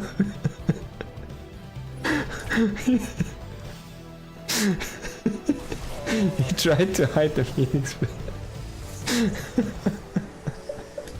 So at least he doesn't know the Phoenix count. But he sees the Phoenix. Now what are you gonna do? I guess you can just throw down commands at this, Clem. I mean, Hero does the same, so both players are basically what the Phoenix creates in this situation is a little bit of a stalemate situation, or stalemate position for both players, where Clem, like Hero is not really gonna be able to kill Clem, but Clem is also gonna have a rough time to kill Hero. So this Phoenix army is basically a death prevention for both players at this stage of the game. And this is such a funny thing, but Hero is actually exploiting this to its fullest. As I said already, setting up that 4th Nexus, and now he's finally going in to harass some here with the Phoenix. Of course, they have been scouted, so no point in disguising this any longer. He has no AoE. He's just playing Phoenix Zealot right now. And finally we do see a double robo, so there's gonna be the Phoenix Colossi eventually, but that's still quite far away. The issue though is for Clem. Let's imagine Clem has this army and tries to push across the map. Let's have a quick look at the actual units. We do see he has 1 Viking, that's quick work by the Phoenix. There's 4 Medivacs, that's also not too many, so if Clem ever tries to pick up and reposition, he's gonna commit the army at that point, because the Phoenix are gonna shoot down the Medivacs at that moment. And then he has 2 tanks, well those are liftables by 7 Phoenix, yeah? Should be no issue, so I don't really see Hero die in this position here. I think Hero is actually gonna crush this, because he has already 29 zealots, 70 probes. And he's kind of baiting him in right now. He's gonna lift all the tanks. Oh my god, the Widowmines, is he gonna drag friendly fire on top of this? Well, that didn't really work. The Phoenix actually don't do anything. They just die, but he simply has too many zealots and now he's just gonna walk across the map. He's just gonna walk across the map. He's gonna even shoot down one of the 4 Medivacs. Oh my god. I don't know why Clem went over the army there. There was still Stalkers inside. What was he thinking? You would love to see the reverse match. That would be kind of crazy, but I feel like Clem's Protoss is just way better than Hero's Terran, so even in the best of 9, maybe Hero could take 1 map in like a crazy cheese or something. I mean, Hero's Terran is not bad, but it's not a... Clem won championships with this Protoss. He has a Home Story Cup championship on Protoss. He is a Protoss and a Terran champion in tournaments, so there you go. In LAN tournaments.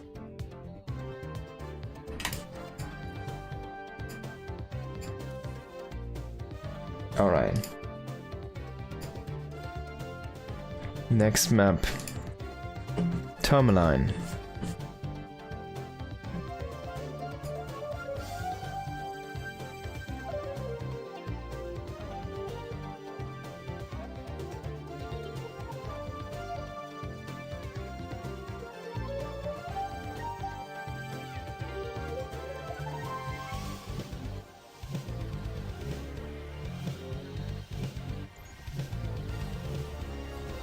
Alrighty. Oops. There we go. Set up this score. And then set up the scene. This golf course in 1-1. After what a game from Clem. In the top right here and the bottom left it is Hero. Also playing like a wacky style there with that Phoenix. I was so sure he could go into that mothership, you know, and just recall into the main base. It would have been a nice move, like, you know, a little bit of SOS in there, in that flavor, but unfortunately he went into 7 Phoenix, which actually didn't do anything in that fight, but I guess they defused all the Widow mines, so the Zealots didn't die to the mines, and in the end Clem didn't really have anything to deal with the mines, so, sorry, with the Zealots, because it was already 30 Zealots. He had more Zealots than Marines and Marauders together.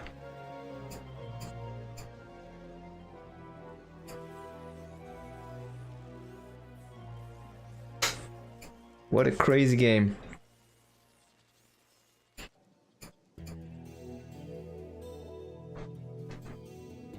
But I also feel like, I mean, Clem did keep, let's go back to the Marauder opening, right? He did keep 2 Marauders in the bunker, which didn't have concussive shells. So if you don't do the concussive shells, you also had a Marine. Hero doesn't know what's inside the bunker if he doesn't engage it, right? So just keep a Marine inside, make it look like it's full, and walk back with the Marauders. Keep the Marauders at home, you know? That's 2 Marauders into your army. I mean, of course, the delay is a little bit longer if there's 2 Marauders inside, and Hero knows that. If he scouts that, he needs an appropriate force to break that. But it felt like a waste, somewhat. And yeah, of course, I mean, Clem kind of seals the deal for himself by pushing out with that army and kind of getting surrounded there in the middle of the map. I don't know, I'm not sure what that push out was and what he was meant to do. Maybe he was like, wait, you have Phoenixes, you can't have a big force to fight me. But he underestimated Hero's power to hold down the Zealot key. And yeah, Hero just had so many Zealots. Maybe he was expecting Phoenix Colossi, but there was no Colossi, right? So there was no AoE. Hero was just starting that transition, actually. But that never came to fruition. We didn't see any AoE units whatsoever for Protoss in that last map.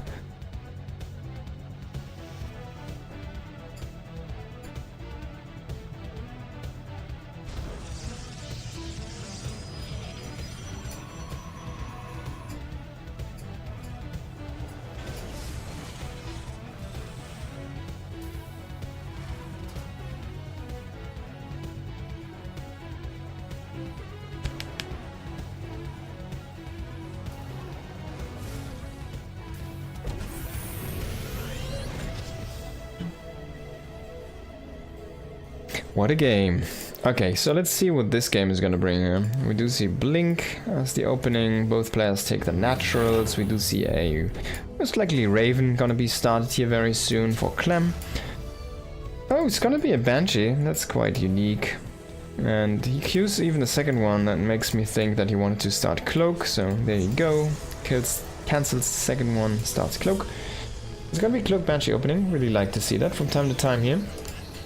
Of course, I personally am a big fan of Speed Banshees, but that's more in the different matchup TVZ.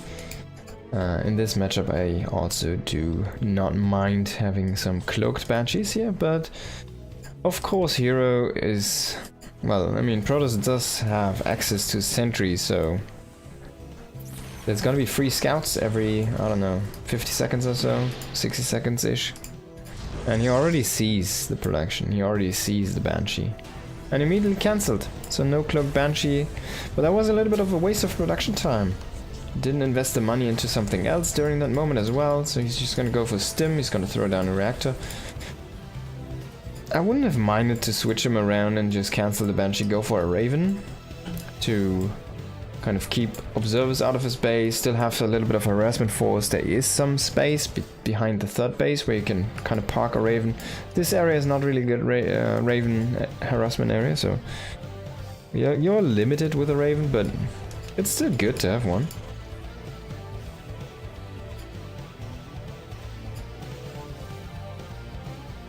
Clem just decides, alright, it's not worth it. Just abandon ship here, we're gonna throw down. Stim immediately, we're gonna go as fast as possible into our bio. Push follow-up here. This is shaping up to be a very high commitment here on 2 bases. No third base yet in sight. Heroes third nexus is done, so you kind of want to usually have that started by now as the Terran. He has a bunch of SCVs, so not sure if this is gonna be an SCV pull or any of those sorts. He might, he can. He's not making any additional workers right now. Kind of feels like he's not really looking to go into a much more economic game here than he is currently sitting at. We have only 1 engineering bay though. But yeah, 2 medevacs are done. That's the timing for the Terran to move out. Stim is gonna finish in a moment as well. 1-1 is gonna hit when he's probably across the map. The Cyclone is gonna kind of deal with the Stalkers trying to lay this push. And yeah, these moments are the moments where you're very happy as a Terran to have a Cyclone. He's gonna shoot down the Observer, of course, and there's the SCVs. There's gonna be an SCV pull, and Hero doesn't see that. He sees the army move across. I mean, he should probably know. As you guys said in the chat, he's also a Terran player, of course, and not a bad one. Oh my god, he already bleeds a lot of Stalkers there to that Cyclone and the army. Now, Clem might just have a little bit too much here. We need to see the actual engage. The Zealots are fighting the bio at first, but then they're fighting the rest of the SCVs. 9 SCVs to fall, but doesn't even matter. He has still a bunch of bio units over there. Now he's gonna kill the whole probe line here. He's gonna kill the first Immortal. Reinforcements coming in here. Double Widow Mines are still there. If you can get those to connect with the correct targets there, yeah, he's actually gonna kill 2 Zealots. Not the best, as they already kind of were drained on life anyways. But 2 Widow Mines do reset, and he has the chance to get some big lucky hits again. Yeah, he's just gonna go for the... okay. I guess that's it. Hero losing the second Immortal there. Losing the last Immortal again. Too many Marauders, not enough Zealots. Even Stalkers running into Widow Mine shots now, even though they have Blink. Technically can counter those shots. Clem is just gonna pull Hero apart here. It's gonna rip him open. And break his bones from the inside. That was very one-sided there in that fight in the end. But we at least have ourselves 1 more map here. Since it's a best of 5. Potentially 2, maybe Hero can bring it back.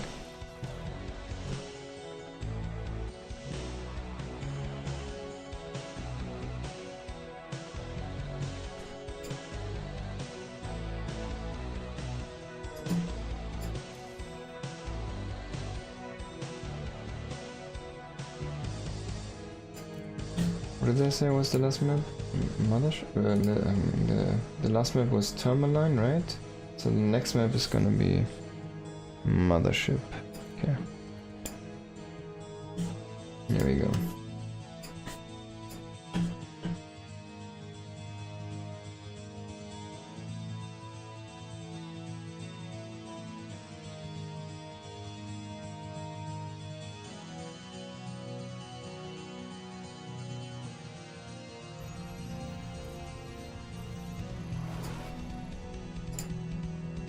Okay, Mothership. 3-player map so far. Clem in the lead. Can we get a macro game out of these 2? I'm not sure. Can that happen? How good is Hero at Terran, I wonder? I think his Terran is like 6k or so? MMR-ish? But I don't think he's good enough to win tournament games, really, off his Terran. Like, I don't think he could win a tournament or a cup even, just with Terran. I'm also not sure if he's good with his Terran in every matchup.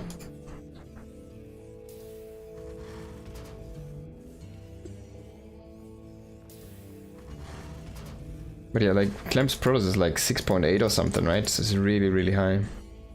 It's maybe 6.6, I'm not sure.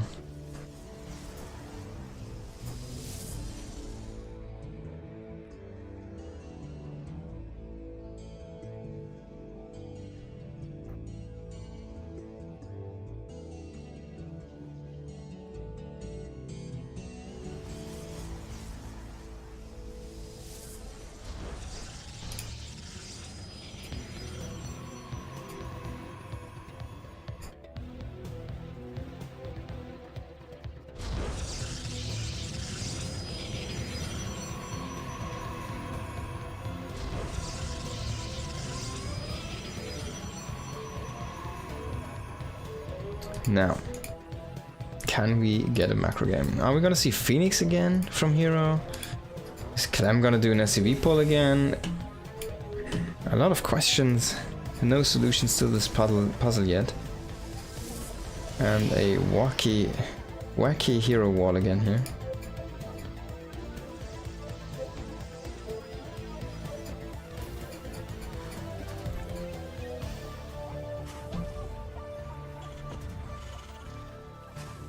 We're on the correct scene, right? Okay, yeah.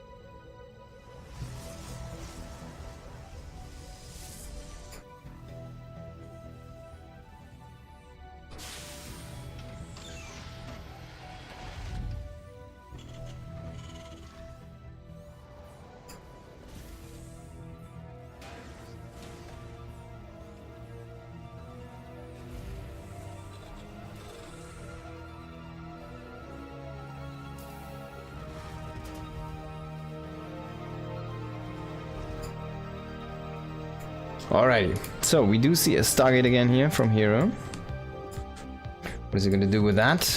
It's going to be Phoenix again, so he will play some kind of Phoenix style. It could be this time a full-on 2-base Phoenix Colossi. It could again be the the Phoenix Charge style. But Phoenix Charge is just basically you can't really attack into a fortified position from a Terran player. You're kind of waiting for the Terran to move out and catch him on the open map, because if you come from only one angle, you're most likely gonna lose the engagement. And if you just like have your zealots hop into a meat grinder, it just doesn't work out. You kind of need to swarm your enemy. Both players know now the starting locations. Oh, this Cyclone got denied so hard by the tank. Did you see that? He locked on, and he was like, alright guys, got my target in my sight, you know? And then the tank is just like, and it's gone. Poof. I poof to the probe. So Clem is playing a little bit of an aggressive style here. There is no starport. While he did proxy a starport earlier, there is no starport right now. There's the starport. So 3 barracks before starport. Is gonna have a bunch of bio units here.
Alright, we got a bunch of zealots here.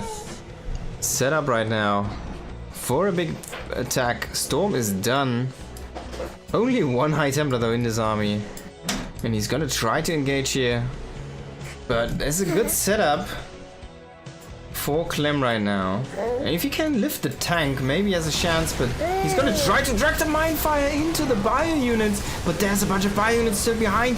No Storm follow-up here. Finally he's gonna hit that, but not really in a good, not really a good Storm, to be honest. And most of the Zealots have been depleted. Hero, what was this attack? It feels like he just simply had way too little units there to actually do what he was doing there. One Templar was not enough. There's a second Templar coming in here. Can he get a few more shots off with that Storm? A little bit more damage into the cluster of this enemy ranks. But this looks like a very solid defense here right now. There's a nice Storm again, but only zoning away really. A bunch of Zealots. And now we have Blink as a follow-up.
Alright guys, excuse me for the little silence there. Got a bunch of people coming back here right now, but we're in the middle of the game, don't really want to stop the game right now. We're gonna finish this up first and then it's gonna be the end for me tonight, but let's enjoy this macro game here between these two on a weird map to macro on, to be honest, because Mothership, it's not splittable. Now let's see how this is gonna pan out. For so far, Hero has been throwing away a lot of Zealots here into the meat grinder of Clem, and he's trying to complement that with Storms, but the Storms just are not hitting that hard so far. Clem is really good with his EMPs, hitting those High Templars before they can actually throw down those massive waves of psionic damage there on top of the enemies. This time I feel like some good Storms though, so many zone Zealots though. And just not enough EMPs there on top of the reinforcing High Templars. He had a lot of High Templars reinforcing into the fight. Still has 4 right now, so every High Templar is here on the front line. But Hero is kind of expanding in a very interesting arc, as you can see here. This is an interesting expansion, but now he's gonna next hit main bases, basically. He can just like expand in a full arc. And Clem, of course, has to be a little bit more compact since he is the Terran player. And it's just difficult to defend remote places as a Terran player. Now, again, drop in with a Prism and drop in the Storms on top of the army here. Hero has been utilizing the tactic again and again here.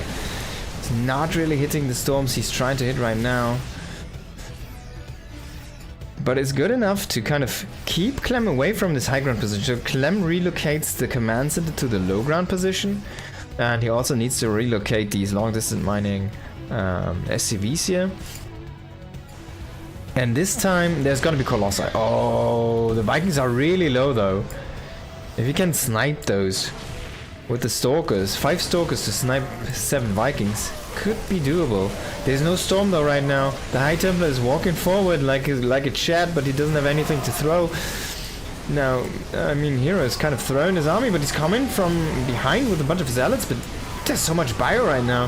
Feels like Clem has vastly outproduced Hero here. At this point, Hero was looking with 1,000 mineral bank there for a moment during the combat here.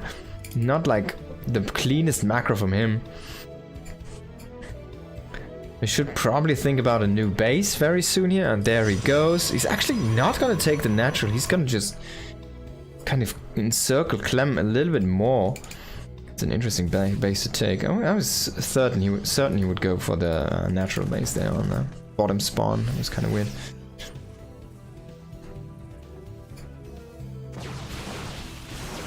Hero is starting to try to open up the map. Clem is not really making those excess command centers in mass right now yet. I think he has one. No, it's a bunker over there. No, he doesn't really have this extra command centers, and that might be an issue eventually if they keep on trading and trading, because eventually Clem is just not gonna be able to go past 4 bases and might just be stuck here on the resources he has. And if he runs out of resources, this could be very good for Hero, but so far the engages just have been speaking. Clem the master. Yeah, one thing as the Protoss, like the zoning storms, one issue is you kind of zone yourself a little bit as well.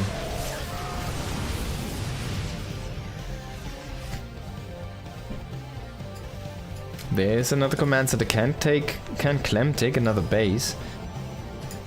The Hero has one established. He just needs to transfer some probes. He's playing very, very zealot heavy right now. He's still warping in Stalkers here and there.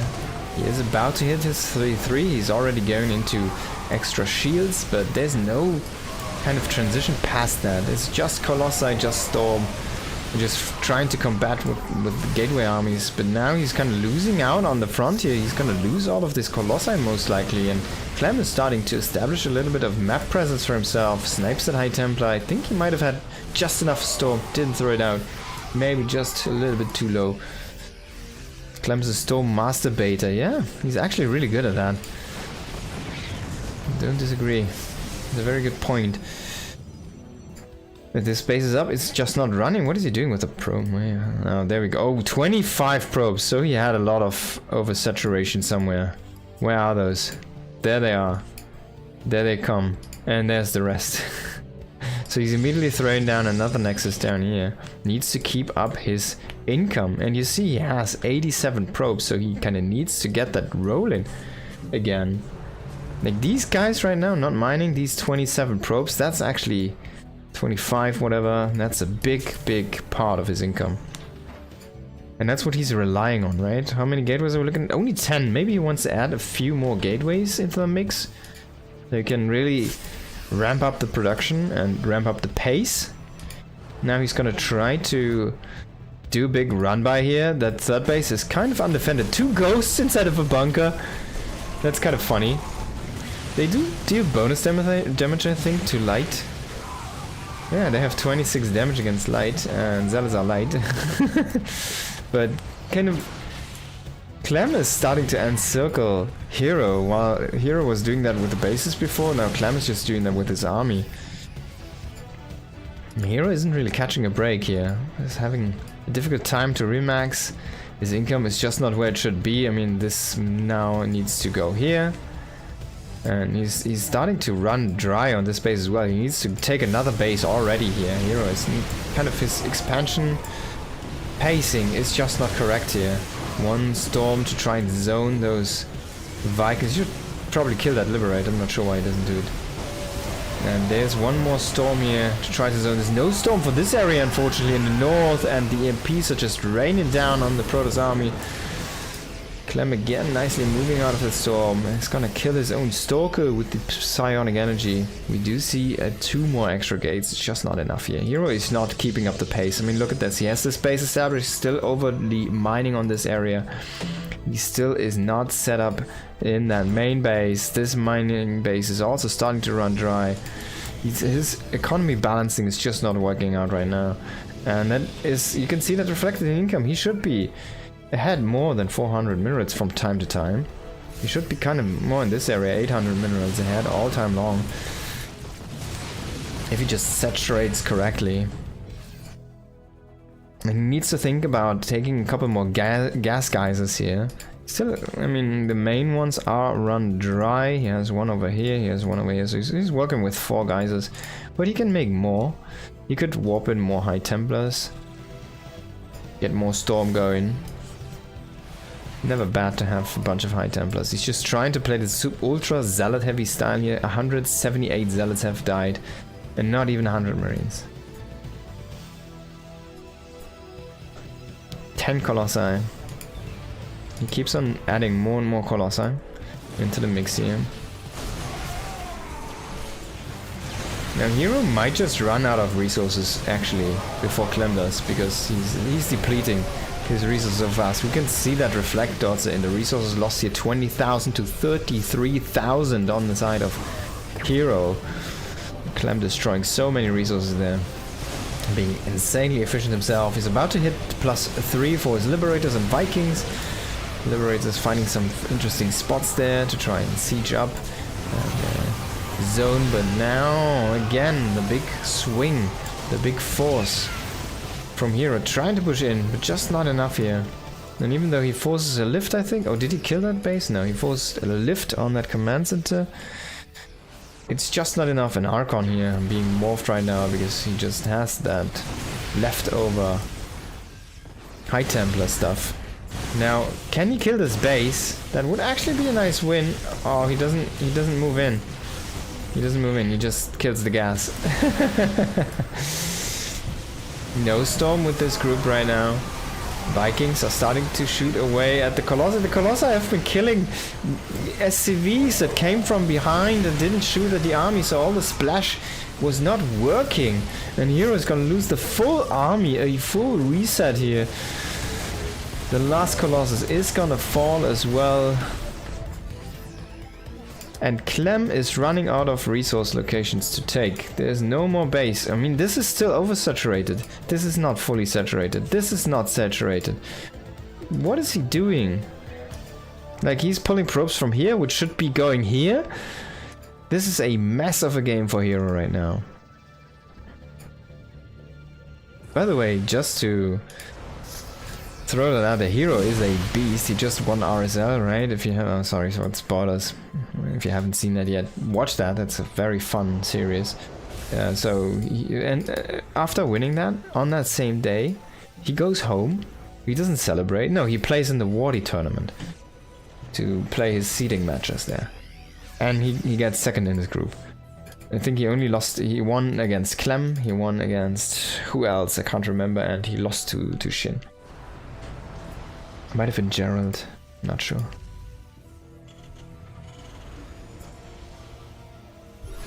Yeah, Hero can't outswitch Clem. I mean, this style of Protoss is kind of exciting to see, right? It's so much fighting, you're constantly kind of brawling and constantly trying to engage and trying to pick a fight with the Terran. But the Terran also, like, if they make a mistake, yeah, then it's terrible, but if they don't, I mean, he has about 140 army supply. He's completely ransacking these Protoss armies at 100 supply. He has 40 more supply, right? So of course, that's basically the Vikings and the Medics you see. Those are additional supply that he shouldn't have if he would have the same workers that Hero has, right? So, there you go. And that's actually a lot of units. So all of that anti-colossi, all of that extra healing, that's basically additional stuff that he's been fighting with for the whole time. Now Stormy is trying to eat through those Vikings, but I mean, he's warping in more and more zealots, but there's so many ghosts at this point. We're looking at 17 ghosts, only one High Templar. He's losing this forward gateway position. Now moving in here, can he break Clem's army? He might be able to kill the air army here, but the Liberators actually trading not bad themselves. One Storm's kind of whiffing here. And Clem just says, like, I can even stand my ground. He's just splitting his army a little bit, saying, I don't need to move back. The Hero is actually the one who's gonna run out of resources first, it seems like. He's not mining from this Nexus. He hasn't taken this one. These are the only two not taken bases. This map has actually a lot of bases. I didn't appreciate that really. This might have been the longest match I have seen yet on this map. And Clem is forcefully taken a location from Hero, which is already half mined out. So I'm not sure if you don't actually want to take this one, which is still fresh, right? Clem is trying to push down here, but there is some High Templars with Storm and Bax starting to join the ranks here. And Hero is bleeding some workers, which might benefit his super max eventually, or his max supply eventually. But yeah, he's just struggling to remake. He doesn't have any gas to keep up Colossi production really, and Templar production. He has so much money, but he doesn't have enough gateways. Only 11. He needs like 20 gateways at this point. And Clem is just not losing his army. His efficiency is out of the roof. 33k to 59, make it 60,000 resources. Wow. 60,000 resources. I think that's 3 bases worth of extra resources.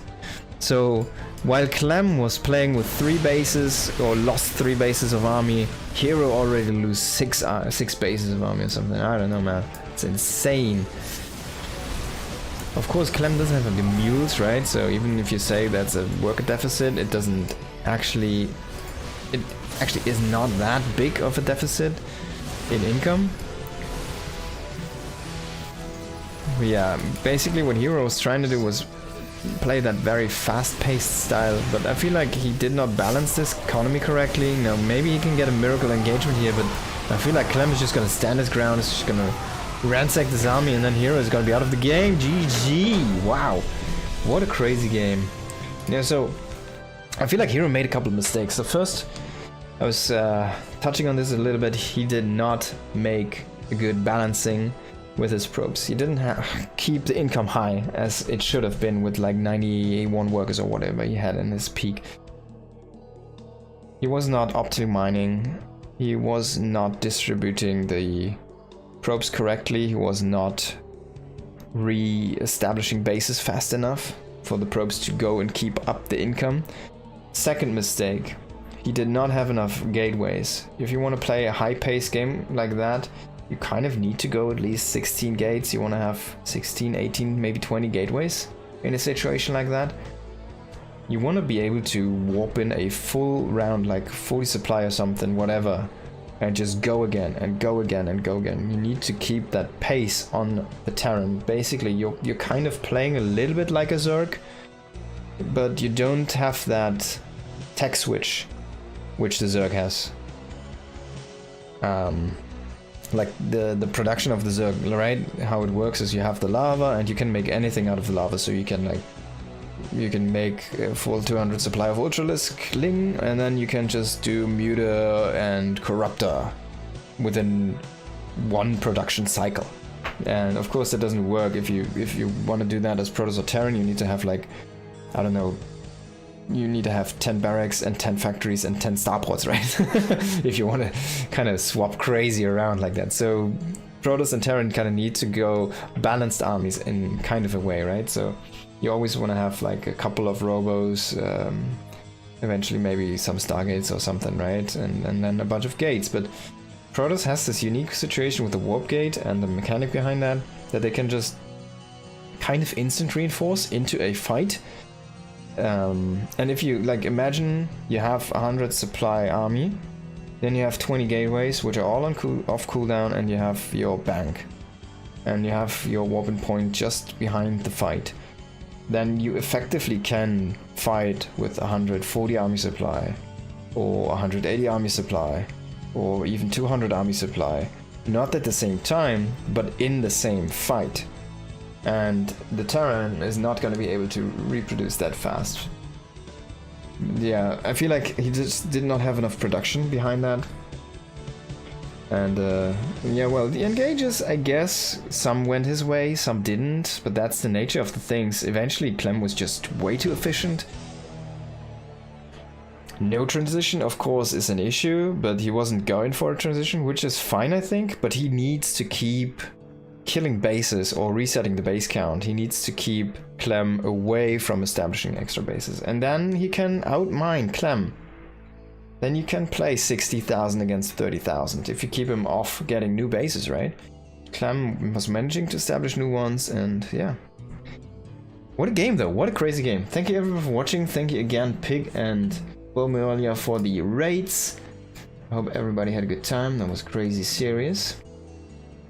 I'm gonna look for someone to raid, and that's gonna be spelling the end for me today. Please make sure to follow my YouTube stuff. There's way more content down there, and mostly these games are gonna be tailored to the YouTube. And yeah, I hope you enjoyed. I hope you're gonna come back.